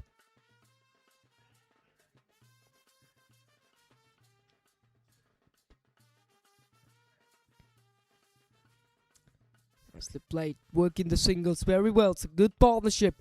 It's a strong partnership of 44 runs for the first wicket. They doesn't look to go for big shot. They doesn't look to go aerial. They're playing very patiently, working the singles and working the 2s, and when the loose ball is up, they're punishing for it. Oh, that's a good delivery to ends up the over. It's gonna be 45 runs on the board and 45 without lost after the... Still, there's a few deliveries to come off this over, but there's a little bit of an issue of this scorecard.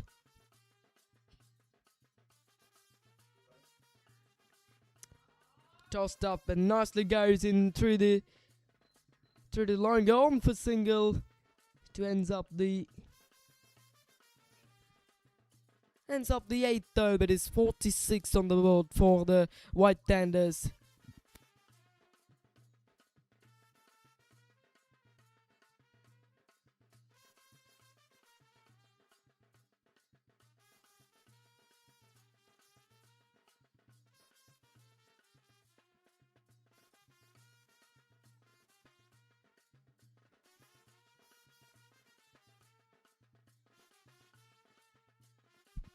Talking about the Nepal team, their skipper, Rohit Paudel, who has been a very young man as well. He's just 23 years of age. And he's a very talented, very skillful, very experienced player. I mean, 76 one-days he played, still 23 years of age. There are 2,000 of runs with some good average of almost 30. And looking about the T20 games, it's a 78 T20 international matches. And 1,699 runs with the average of 28. There's 8 half centuries in that format in T20s and 11 in the one days with a couple of centuries. And he made his debut at the 2018 in one day internationals. That means when he was at 15, he brings his debut. Wow, incredible! The players, like that as a young age making a debut is very good and very not easy for that one to do for any other players, but he did it very well, and he made his T20 international debut when he was at 16. There was another half a chance goes down, this time from the skipper Nikesh. He would take that one, runs backward, but not easy. I mean, but if he'd taken it, that would have been very good. Then I might gonna look to get a turning point of this game. 1, 2, 3, we could suddenly can change the game. You've seen it how quickly the game changes when these bowlers, White Tender balls, at one stage 52 for 4. Has he got it? I think he has. And he's walking over. We didn't see what happened exactly. Is it hit wicket or is it bowled?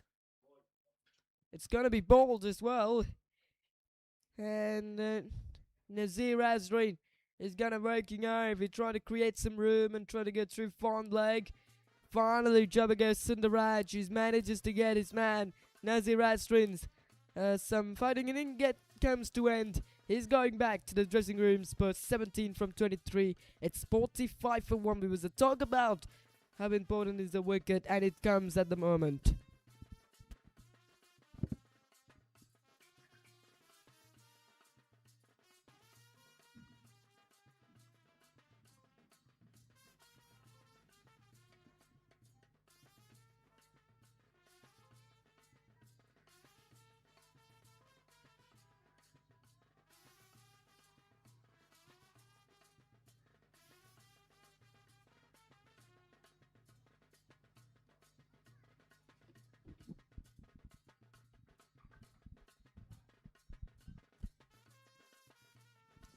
Abrar works out the crease at number 3. 39 matches, 315 runs with the average of 10. A little bit of a lower average day for Abrar. Correction, it's Eminem Zishan works into the crease, not Abrar. Stop with a wide delivery. This is the poor thing what we're seeing from these bowlers. After taking a wicket, bowling wide, bowling undisciplined piece of bowling is not good. They need to minimize those.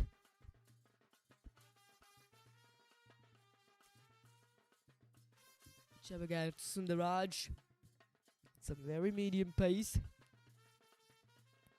Good delivery, and we'll get things off the mark from Eminem Zishan straight away. Looking for that little small run out chance, but unable to get to it. 48 runs on the board. The asking rate is 7.5. There's an opportunity now for the Crimson Tuskers to come back into this game. Hoping this is going to be a crucial game. Very thrilling game at the end of the match. Swing and a miss for the Ishrat Tahir. He looked to go over extra cover. Not only him to miss it, missed it also for wicket keeper behind the stumps.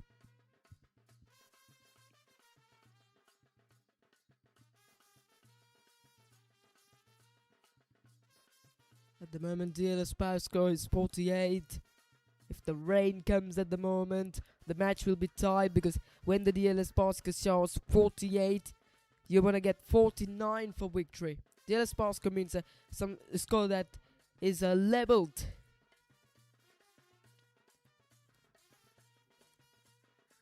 Early on, there's some half a chance for him. Edges Ahmed also goes down, but finally, they manages to get a wicket off Nazir.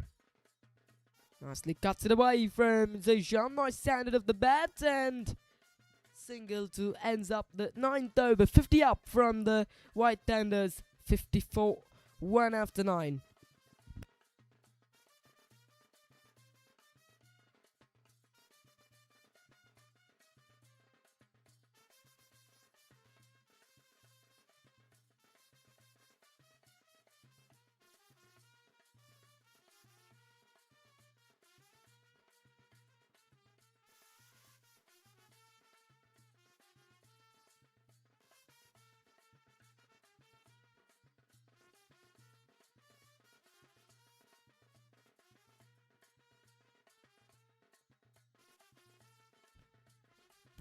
Skipper gonna continue with his left arm. Orthodox bowling from the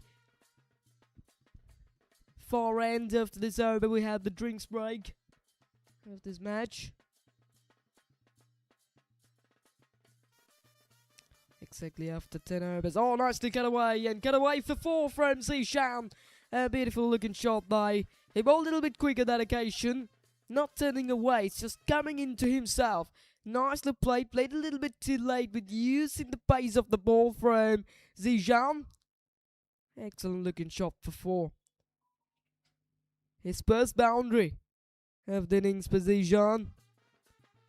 Top shot that was.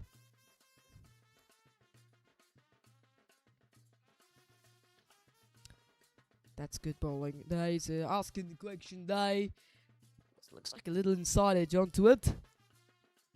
It doesn't try to bowl slow but through the air, but if you try to get a ball a little bit slow through the air, you've seen it when Ahmed Draslan is going to bowling in front of a left-hand batters. It bowled slow through the air, trying to get that extra turn and bounce with bowling like that. But this guy, oh, that's a good shot. Ishrat Tayyib is waiting and waiting. Finally, he goes for it. It's a massive 6 over long on. The cheers have started to begin in the dressing rooms now. Perfect shot from the skipper, pitched up from a supper band, and goes for 6 runs. The big part of the ground, but clears it like so easy by Attaya. This is the issue what the Lancashire is gonna facing when he bowls fuller, when he gonna bowling quicker as well. That's what I was talking about. Bowling slow through the air is very important. He bowling again, fuller, and nice flick, nice sweep shot. And just the one, Jabagar gets there. Run rate up to 6 runs per over. That was the 5th 6 of that match. First 6 of the run chase for White Thunders, playing good cricket from the skipper Shrataya. Now the MZ Shine says if he can hit 6s, I would also look to go for big. But it's not big enough. It's a good catch. And nicely takes it by the Lion fielder Safrin. And that's the 2nd wicket. When the runs comes, you want a patience. There's a lot of runs came in this over, but Zijan also looked to go further. It's a good option to go bigger, but the question is he didn't middle it. 62 for 2. Zijan works back for 7 from 5. It's White Thunders 62 for 2, and it'll be time for the drinks.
Right, it is the last ball of the 10th over. We're back after drinks breaks.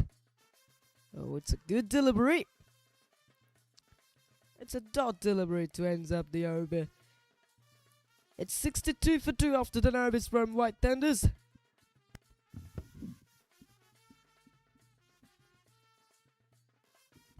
Mohamed Nafiz is the new batsman in the crease. 21 matches, 287 runs with the average of 16.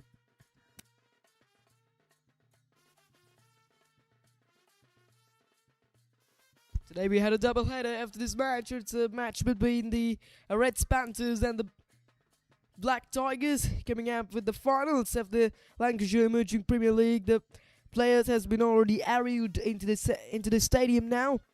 After 10 overs, we had a lunch. After the lunch, we will come with the finals. It'll be very, very crucial as one.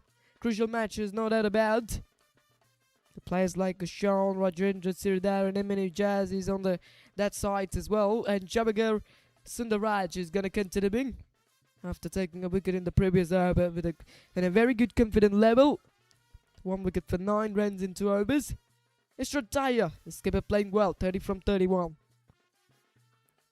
That's up in the air, straight to the field is it? He drops a chance for run out. Everything is happening here at the SLLDC ground. There's a half a chance from extra cover. Feel he drops it. The chances like this, you can't get a miss out. Still, this game is open for both sides. The good thing is there was the asking rate is taking about 7 runs per over. There's a 2 chances has at the moment is gone down. Mohamed Nafiz, he spreads his arms. It's a full toss and it's all the way for 6 over the mid-wicket fielder. The fielder at mid-wicket is just watching sails over his head. He was just a spectator on that occasion. What a shot that is. New batter, no hesitation. That's his second ball facing in this match. Frees his arms. Have a look at this confidence. He's now in a good form. It's too hurry to get the things open today's side. He knew when he's going to play 2 positive shots that asking rate they can get down to 6 runs per over, and they're doing it exactly. That's very, very good, intelligent cricket. After hitting a 6, working the ball for singles. Very intelligent cricket there from Mohamed Nafiz. At the moment, Shrete going to play in the anchor role very well. Out there for some time. Almost a hour he was in there.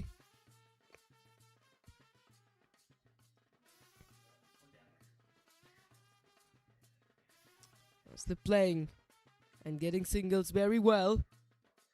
That looks like an overthrows. It is a poor throw there from Idris Ahmed at backward point because there was no one for backup behind the bowler's arm. So they get 2 runs for it. So far so good. This over goes for 10 runs in 4 balls. 62 from 56. Crimson Tuskers needed wickets, needed to bowl dot balls. Hit straight down the ground, flat and hard. Just the one. Actually, the 133 is not this scope we're gonna look to get at this. When 150 will be good. 133 means a very low score in this pitch. Where the boundaries are also not bigger, so the batters can freeze their arms in whatever they want. Whenever they want, they can get the 6s or boundaries as in a pitches like this, in a venues like this. So every single run is going to be important. The question is in the first 10 overs, all the top of the order batters of the Crimson Tuskers was unable to get onto some good scores. They was out in less than 10. That was the biggest threat where the Crimson Tuskers is faced early. 11 down, 34 for 2.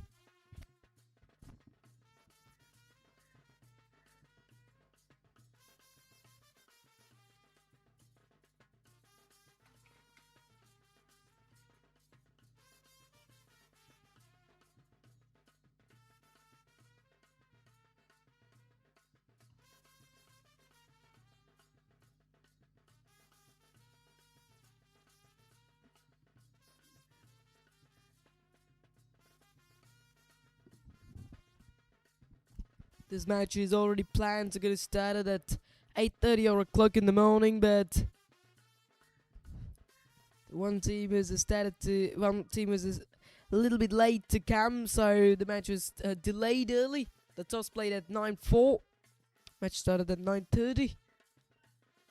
Match started at 9:26. Yeah, it's almost 9:30. 1 hour of late. Goes against the spin from Ishrataya, straight to the field. It's a good catch. It's a very good catch from Hashim Lutfi, diving forward. Not easy, but very well. Nicely held on to it. Third wicket falls, and we talk about the wickets is important. There's a partnership was broken a little bit while ago, and now there's an important wicket taken by the captain Nikesh Subbarbandhu. They're trying to go against the spin. But that's a very good catch. Not easy. Diving forward from Hashim Lutfi. It's a catch of the day for me. And that brings the third wicket. It's a very good inning from Ishrataya. 34 from 35. His innings comes to end. It's 74 for 2. 74 for 3.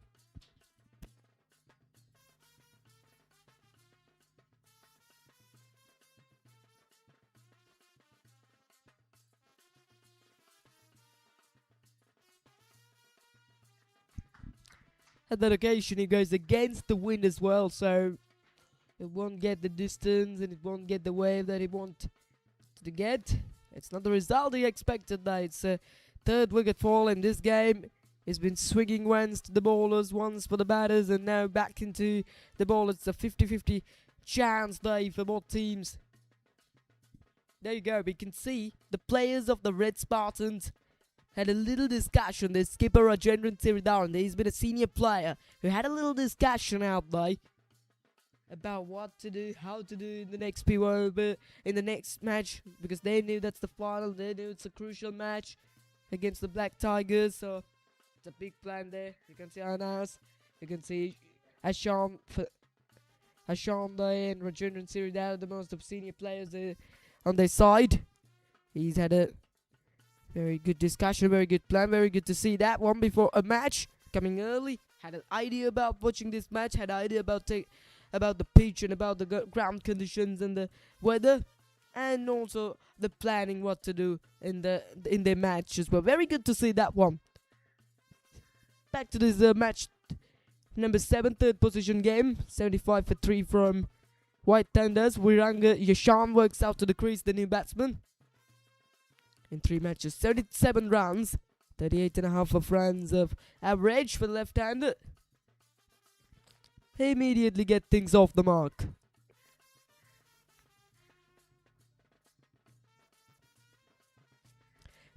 This is the chance what the Crimson Tuskers had to come back into this game. They got 2 quick wickets in during the last 2-3 overs. So if they can bowl dot balls, if they can gonna get one more wicket, they can fight and they can get into a victory. He goes again against the spin, but I think this time he has got the distance. Is it? No, he hasn't. It's a good catch. Once again, Hashim Lutfi held on to it on the mid-wicket boundary and brings out the second wicket of the over from Nikesh Subbarbandhu. The captain is doing all the tricks here now. He picks up his third wicket. He's doing his captain role nicely, Nikesh Subbarbandhu. It's poor cricket at the moment from Nafees to go for big shot. The asking rate also less than 7. So why he goes for a shot like that? It's poor cricket. It's throwing his wicket by himself. 4 wickets down, 2 in the over. This game is now probably on the side of the Tuskers. It's a very good game. 76 for 4.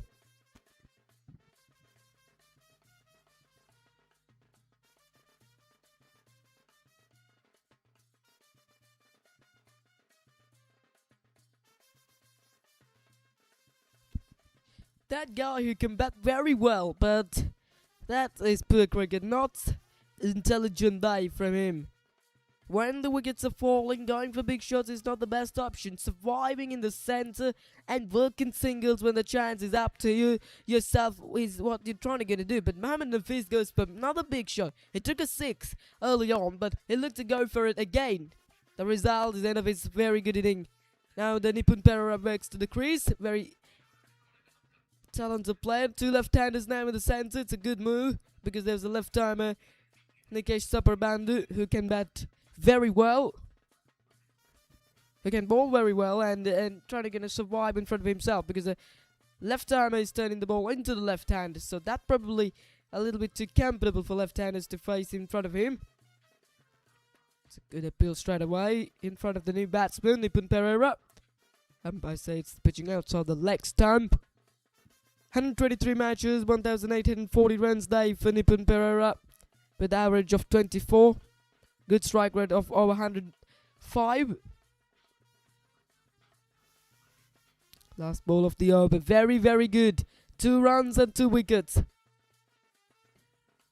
Make it that a very successful end of the Nikesh Subrabandu's over. It's 76 for 4 after 12.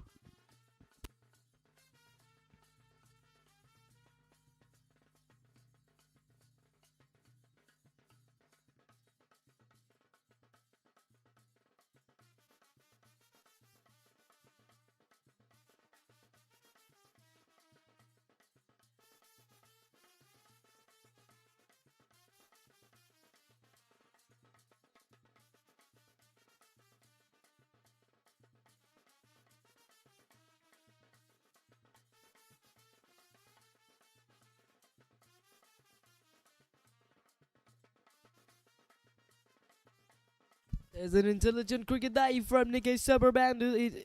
He seemed to be there was 2 left-handers in the centre, so he decided to gonna get his most economical piece of bowler, Kandula Senaratne, the off spinner, into the attack from this commentary box and for his 3rd over, just 4 runs in his first 2 overs.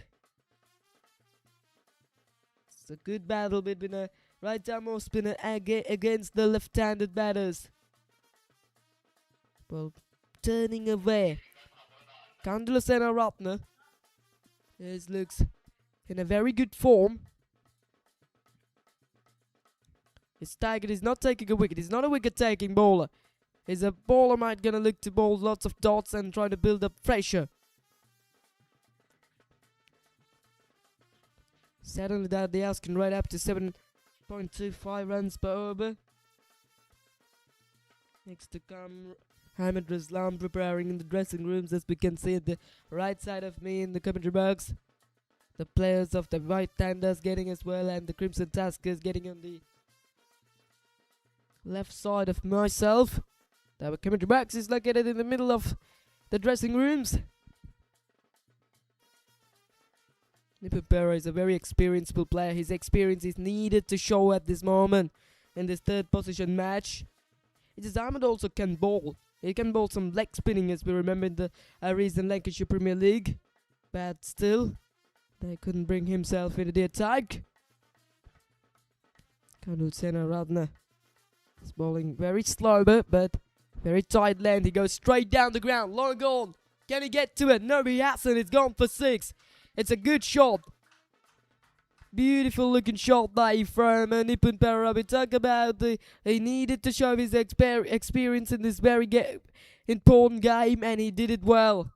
He seemed to be this guy's bowling slow, but so he was waiting to come that one, and it's over pitch delivery.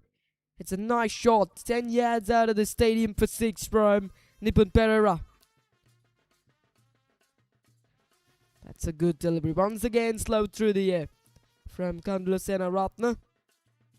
This is good cricket from Nipun Pereira. Doesn't giving opportunity for survive for bowlers. It doesn't giving any opportunity to find one line and length.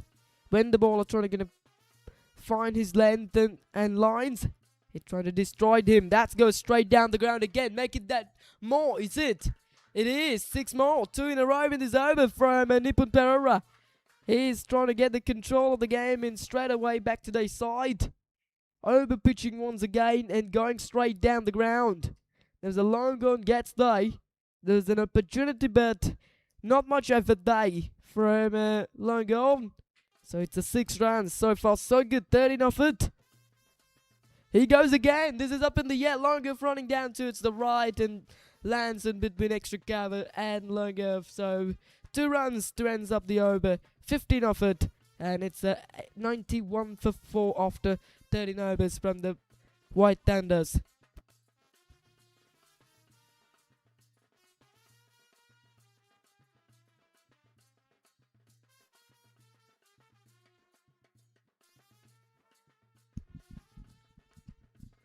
43 from 42. It's a runnable target at the moment for White Thunders. The previous over has been exceptionally good. Gets 15 runs a bit against Kandalusena Ratna. And does the Nikesh going to continuing? He had only one over remaining. No, he's not.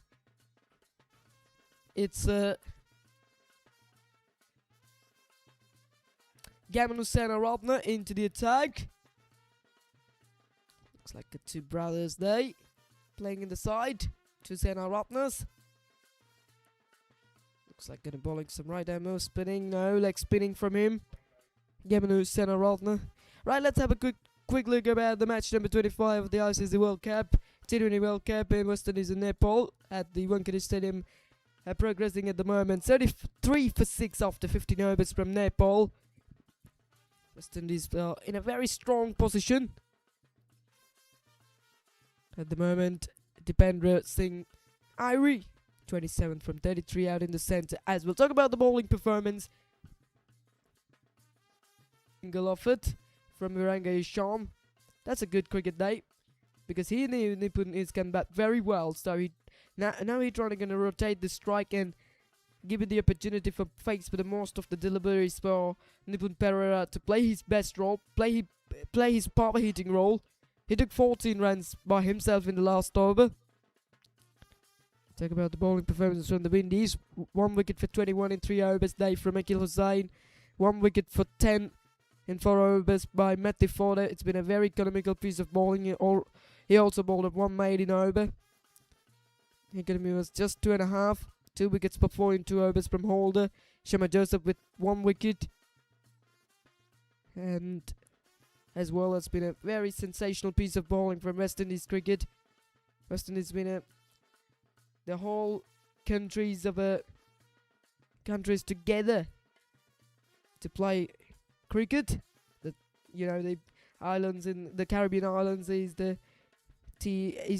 Caribbean islands are playing together and call as a team of West Indies. They had Guyana, they had Barbados, they had Jamaica, they had Trinidad, they had St. Lucia. These are the countries playing together as a one team.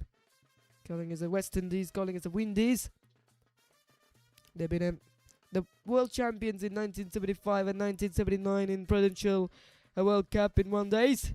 There's a stumping chance, goes down there from the wicketkeeper. Taruka, it's a big loss. He might gonna do his job behind the stumps. It's an easy opportunity. Bowls the wrong one by Gamanu. It's a googly, but he's unable to do his job behind the stumps. This is half a chance. These chances. This is another half a chance. He might gonna look to get the advantage of these chances. Good bowling day from Gamanu. We'll talk about the West Indies cricket. They've been the champions in 1975 and 1979 World Cups. And also the winning team of the 1979, the Sabibian Richard also played as a captain. And during the beginning of the International World Cup cricket, the West Indies has been a very talented player, very talented country. We can talk about in the next over. 14 down, 95 for 4.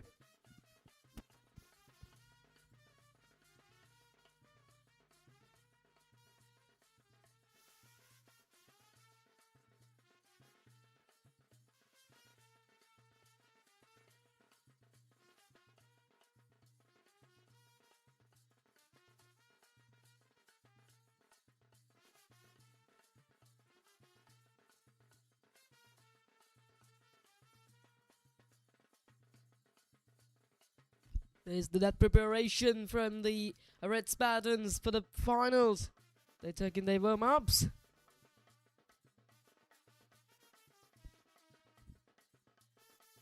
Right, Jamagar Sundaraj is into his last over. 1 for 21 in 3 overs. He's looking to finish things over with his best. 95 for 4 after 14. 39 8 from 36. Still taking that over-runner ball. Rick wide right for the Tenders. We hang on strike.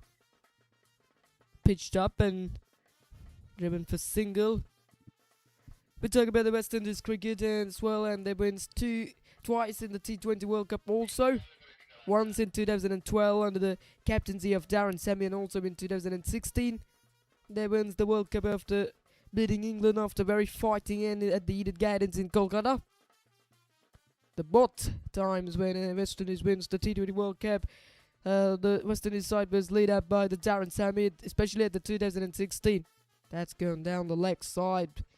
It's a poor piece of wicket keeping by the wicket keeper. He's getting up to the stump because no pace, but when the ball bowling down the leg side, he's struggling to get his footworks. So gets 2 wides, 3 wides for it. And talk about the 2016 World Cup. It was absolutely a famous World Cup for the West Indies because they played under lots of challenges, lots of threats, not only from the other countries, it's also from the cricket board. No supporters. He attempted to win that World Cup.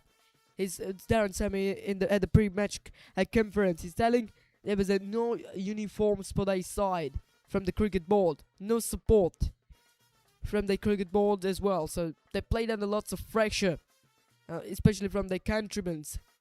But they managed to get into a victory. Very hard work inside was the West Indies in that 2016 World Cup.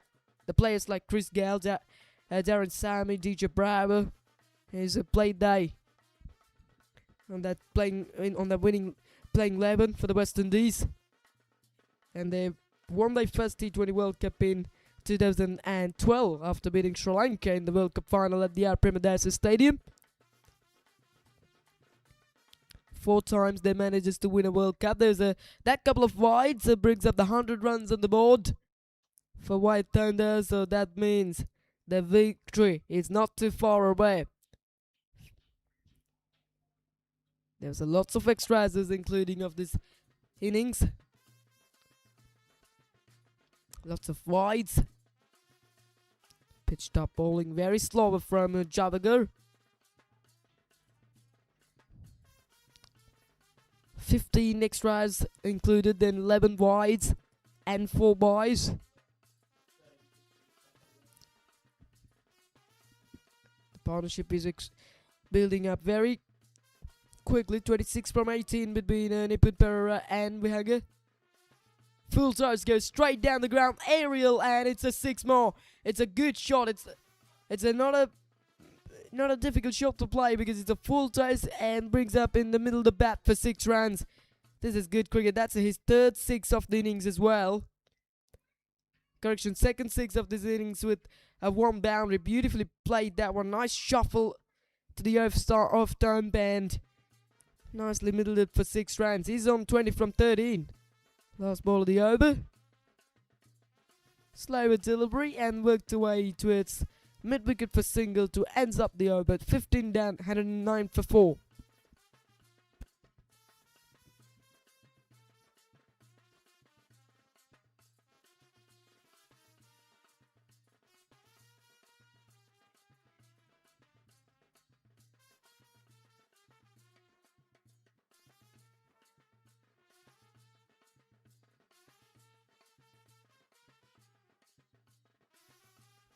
When we talk about the World Cup winners, we need to talk about also the Australian cricket team.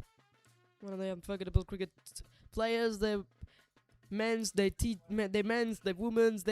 It's been an incredible night. And when I talk about the men's ODI World Cups, they won 6 times the title as well. Started in 1987, 1999, 2003, 2007, 2015, and also in 2013. They've been defending one international champions as well. And also they won 1 time in the T20 World Cup. That was in 2021 after beating New Zealand in the World Cup final in Dubai Stadium.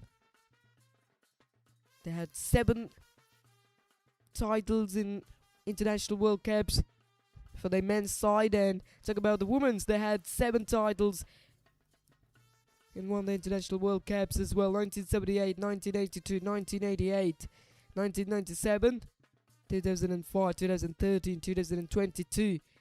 7 times their women's team wins the one international World Cup, and 6 times in their women team wins the T20 World Cup. That means 13 times they wins the World Cups as well. One of the most strongest country in the world. That's a good shot, I think. Has he got the distance?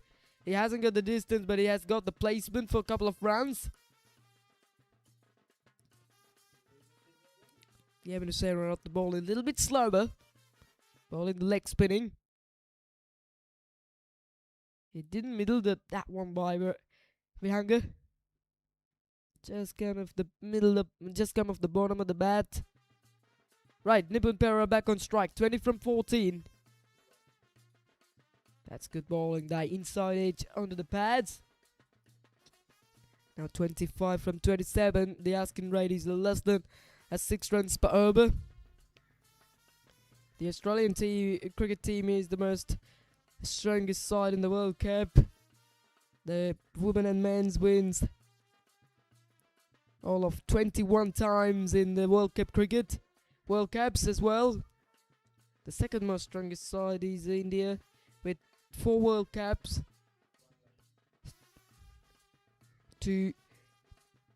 Won the International World Cups, one in 1983 under the leadership of Kapil Dev, and other one at 2011 under the leadership of Mahendra Singh Dhoni.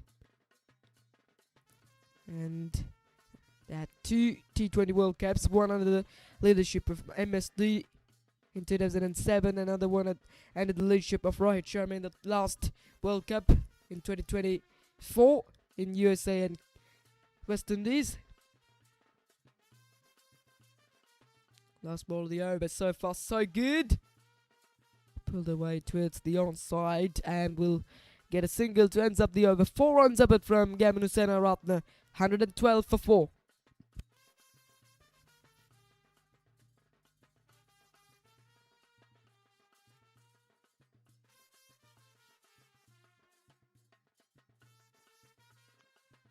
This is the beauty in Sri Lanka. The buildings and the beautiful sea all around the country, all around the island as well, and moving to the central part of Sri Lanka. Lots of tea factories as we can see as well, and lots of gardens. Very beautiful conditions in Sri Lanka. Lots of visitors are loving to come Sri Lanka, enjoying the conditions in Sri Lanka, especially during the summer season. The last to come to Sri Lanka. 112 for 4 now from the White Tenders. They needed more than 24 runs for the victory from 4 overs.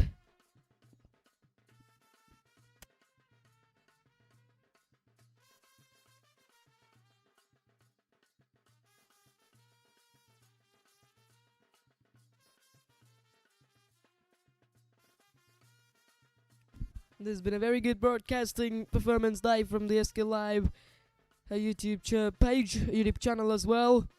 We're taking some very good coverage. That's a good delivery. Nikesh Saparbandu, the skipper, onto his last over. Most successful bowler with 3 wickets for 21 runs. Coming in over the wicket from this commentary box, and bowling very wider and straight to the field on this occasion. Sadev Soisa at mid wicket. Make it that 22 from 22 now. The asking rate up to 6 runs per over. Nikesh Saparbandu produced some wonderful over from it. Is that 3rd over with taking 2 wickets in his last over. Working across the stumps and goes over extra. No, straight to the fielder. He drops it. What's happening here now? The chances are coming. Bowlers bowling well, but fielders are showing their poor cricket once again. For the 3rd time, they'll drop a catch as well. This is straight to his hands. This should be taken, especially in a situation like this. They can't get a drop many. Now down the track comes and getting over mid-off. 1 bounce for 4 runs. It's a good looking shot there from Nipun Perera. That's a good use of the feet coming down the track. It seemed to be the mid-off fielder getting up in the 30-yard ring, and even we are during the power overs, so only 2 fielders can allow the 30-yard circle, so they got mid-off up, so he goes over mid-off for 4 runs. First runs in that power overs. Nippon Pera showing his class, showing his experience. Over 120 matches of experience for him, and he's doing it so well. And the fresher started to build this guy. He's just releasing it comfortably. Now there's a single. Very good cricket. After hitting a boundary, rotate the strike for singles. Today's temperature has been a pleasure temperature and pleasure conditions in Colombo. We're taking 27 Celsius of degrees and make it at 28 at the moment. The wind speed is 16 kilometers per hour. It's crossing the stadium now. The wind is very useful for the bowlers. At one stage for the batters, when they look to go with the wind, ends up the 17th over 117 for 4.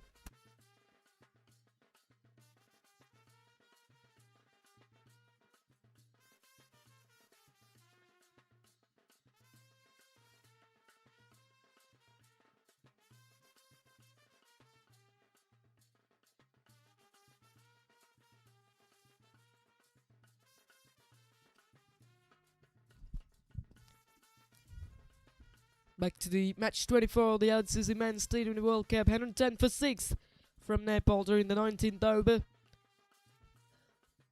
And 2 months ago, when during the DP World ILT 20 League progressing in UAE, the West Indies Cricket Board announced the Roman Power will be leading up the West Indies for T20 World Cup, but later there gives that captaincy for Shahab. Most experienced players in all formats. Shahab, very talented player. Talk about himself. He's 32-year-old player from the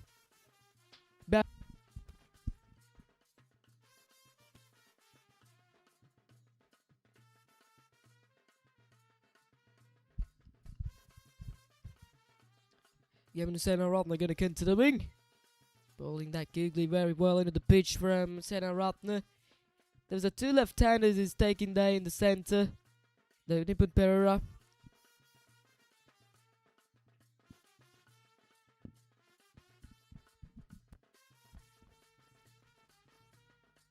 That's nicely bowling as well. Bowling the leg spin and just played it with ease in the pace of the ball and gets a single. And look at it, 2 runs, but finally they settle for 1. And talk about this game in center rather. He's a very talented player as well, and also he was selected for England County, a side of the Lancashire cricket. He's a very talented young school cricketer from this Crimson Tuskers. He was very talented with his own bowling, with his own batting, with his own fielding. Today he unable to get his. Oh, that's a good shot from Nippon Pera. Gets over the ring on 30 yards and gets a couple of runs. He's a school cricketer, but his talent has been an enormous one from this leg spinner. He's batting at the top of the order today. Also, he's batted at the top of the order, but he couldn't get his rhythm, unfortunately. But if he find his rhythm, he's been a longer inning player. Runnable 14, runnable 13 now. Need for White Tanders. Partnership of 45 from 37. The last ball coming off this over now.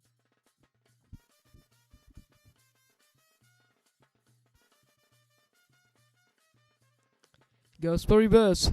And straight to the field. He drops it again. Well, we are sitting here at the SLLDC grounds in Colombo. 18 down, 121 for 4. Let's talk about the game in the center rather in the next over. I heard of something from the organizer, Eminem Yusuf, who told this Gamna Senaratne, who is selected for England County side of Lancashire, is a still young school cricketer. He's a very talented all-rounder. I mean, he's playing at the playing as a top order batsman and bowling well as a leg spinner with the bowling both googlies and the leg spinning. Very talented player. Still school cricketer. That's the most important thing. 30 need from last 2 overs for the victory for White Tanders. Looks like this game is moving until the last over of the innings. Nippon Pera playing well. 30 from 26, 9 from 13 for Viranga. We talked about the Shea Hope a while ago, then 46 test matches for him from 2015, 2,200 runs for him. A little bit of a low average, but moving to one day, started his career from 2016, 162 matches in T20s for him, and 102 is the best go with average of 28 with a good strike rate of 137, and 9 IPL matches he played. He's a very talented, intelligent player. His batting is very decent than the other players. At the moment, during the 20th over Nepal, he's 127 for 7. Looks like they're going well. Possibly they can get 130s, 140s. After the end of that match, at the evening, we had a match of USA and Namibia. At the... That's cut away. He gets the outside. It should look to get 2. And they're going to get 2 comfortably as well. The USA and Namibia match will be held at the M.A. Chindambaram Stadium in Chennai. I think that's the last match of United States of America in the tournament. Yeah, it's the last match of the tournament. They're not selected for... I think they're probably not selected yet for Super 8 round, because Pakistan with 4 points. Namibia is always not selected as well. That's nice to pull away, but straight to the field today. Mohamed Safrin into the attack there. Now make it that. 10 runs need from 10 balls. 2 big hit away for victory for White Tenders. Nipun Perera on strike.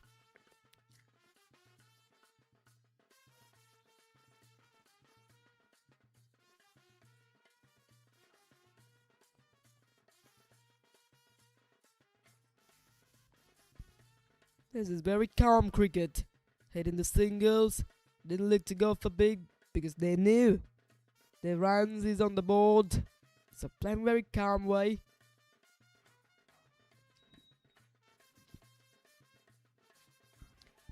There's a half over to come from Mohamed Safrin. Bowling well. Just 4 runs conceded they.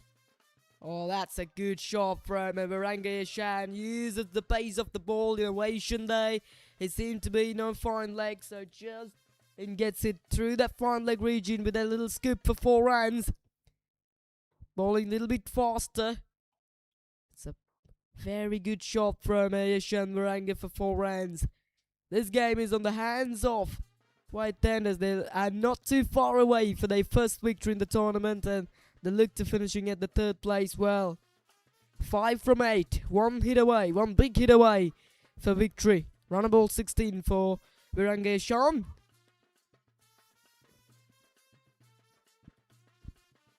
It's a dot delivery as well. Trying to play it on the back foot. Gets it inside half of the bat. Still there's an opportunity for Crimson Tuskers.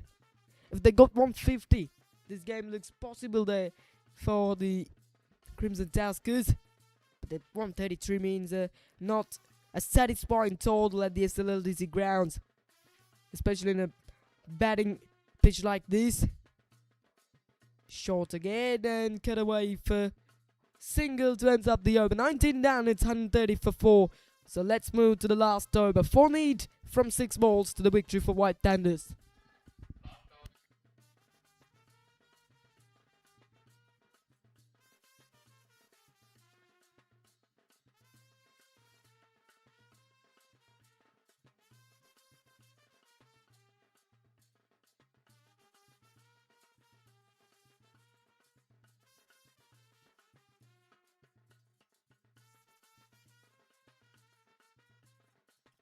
Who will gonna bowl the last over? That's the question. And looks like Gabinu. Yes, it is the number 27 jersey. Gabinu brings up the white ball to his hands. So he's gonna bowling. They still they still had some sort of belief. 4 runs for the victory. Nipun Perera on strike. Correction, it's Viranga Yashan on strike. Gavin look to do his best. He can bowl the leg spin, he can bowl the googly. Let's see. There's something running in the scoreboard, so That's why this last over is gonna be a little bit too delayed. It's gonna be 4 needed. Gamino into the attack. 13 wickets in 10 matches for him. Bringing mid-wicket on the boundary. Long on. Mid-off gets up to 30 yard. And that's the field. Only 2 fielders allowed the 30 yard drink. So Gamino is ready. He's on his way from the far end. Comes round the wicket for Wiranga Yasham. Down the track he comes and driven straight to mid-off. Gets a single. It's a quick single. That's good running. It's a little fresher now back in the both side. 9 dot balls conceded by Gamino Sena Ratna. 3 runs from 5 balls, dot balls, wickets, everything is important. He comes down the track. Has he get over mid-wicket? He gets into long on, so another single, so we'll make that 2 from 4 balls.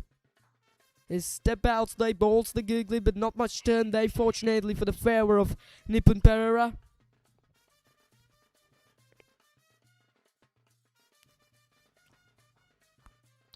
There's going to be a big drama. It's a very fighting game. If they got 140s, this game can be more tidy. He comes down the track. He gets a single again. So now scores the level here at the SLLDC ground. So that means 1 run lead from 3 balls to the victory. Let's see what's happening here now. The target is going to be 134. Scores a level now. Nipun Pereira looking to finish things off with a 1-hitter where brings everybody into the 30 yard ring. Here we go, Gamino Sena Ratna. Way too short, and the Nipun Pereira just able to get that one over the mid wicket at 30 yard ring and gets up the single and gets sealed up the victory and sealed up the 3rd position by the White Tenders. What a way to do it by Nipun Pereira. It's been absolutely a fighting competition here in Colombo, here in SLLDC grounds, and finally it has been finished for the favour of the Blue Army of White Tenders. Great job from them. They won by 2 balls in remaining. Let's have a quick look about the match. A summary: winning the toss, deciding to bowl first. White Tenders manages to get the opposition less than 135. They got only 133. There's some good hitting. We've seen it from Ashim Latvia, 44 from 38, 20 from Nikesh Saparbandu, and 17 from Abdullah Shafiq with a top scores. And then 2 wickets for Litika Damsit, Abdullah Almars, and also Viranga Shan got 2 wickets as well, and 1 wicket for each Nazir Asrin and the Ahmed Raslan as well. That's how the bowling get created for the favour of them. And talk about the performance. Talk about the performance of the White Tenders. 17 from Nazir Asrin, 34 from the captain Shrattaya. It's a very good start from the openers. 19 from Viranga Shan, not out. 33 from Nipun Bandaras. That inning has held up a good base for this victory for the White Tenders. And then 3 wickets for Skipper Nikesh, 1 wicket for Jabagai Sundaraj. Only 4 wickets falling for them. So it's been a very fine victory, comprehensive victory for the White Tenders by 6 wickets and remaining 2 balls. Here's the handshakes. Is progressing at the moment. Have a look at the highlights of the match. Start with some boundaries from Sadev Soisa, but the openers, the top of the order, first 4 batters in the batting order of the Crimson Tuskers, unable to get onto spikes. So we will come back with the match number 8, and it's the match number last. It's the finals of the Lancashire Emerging Premier League between the Red Spartans and the Black Tigers as well. So don't go anywhere. We'll come back with the after lunch.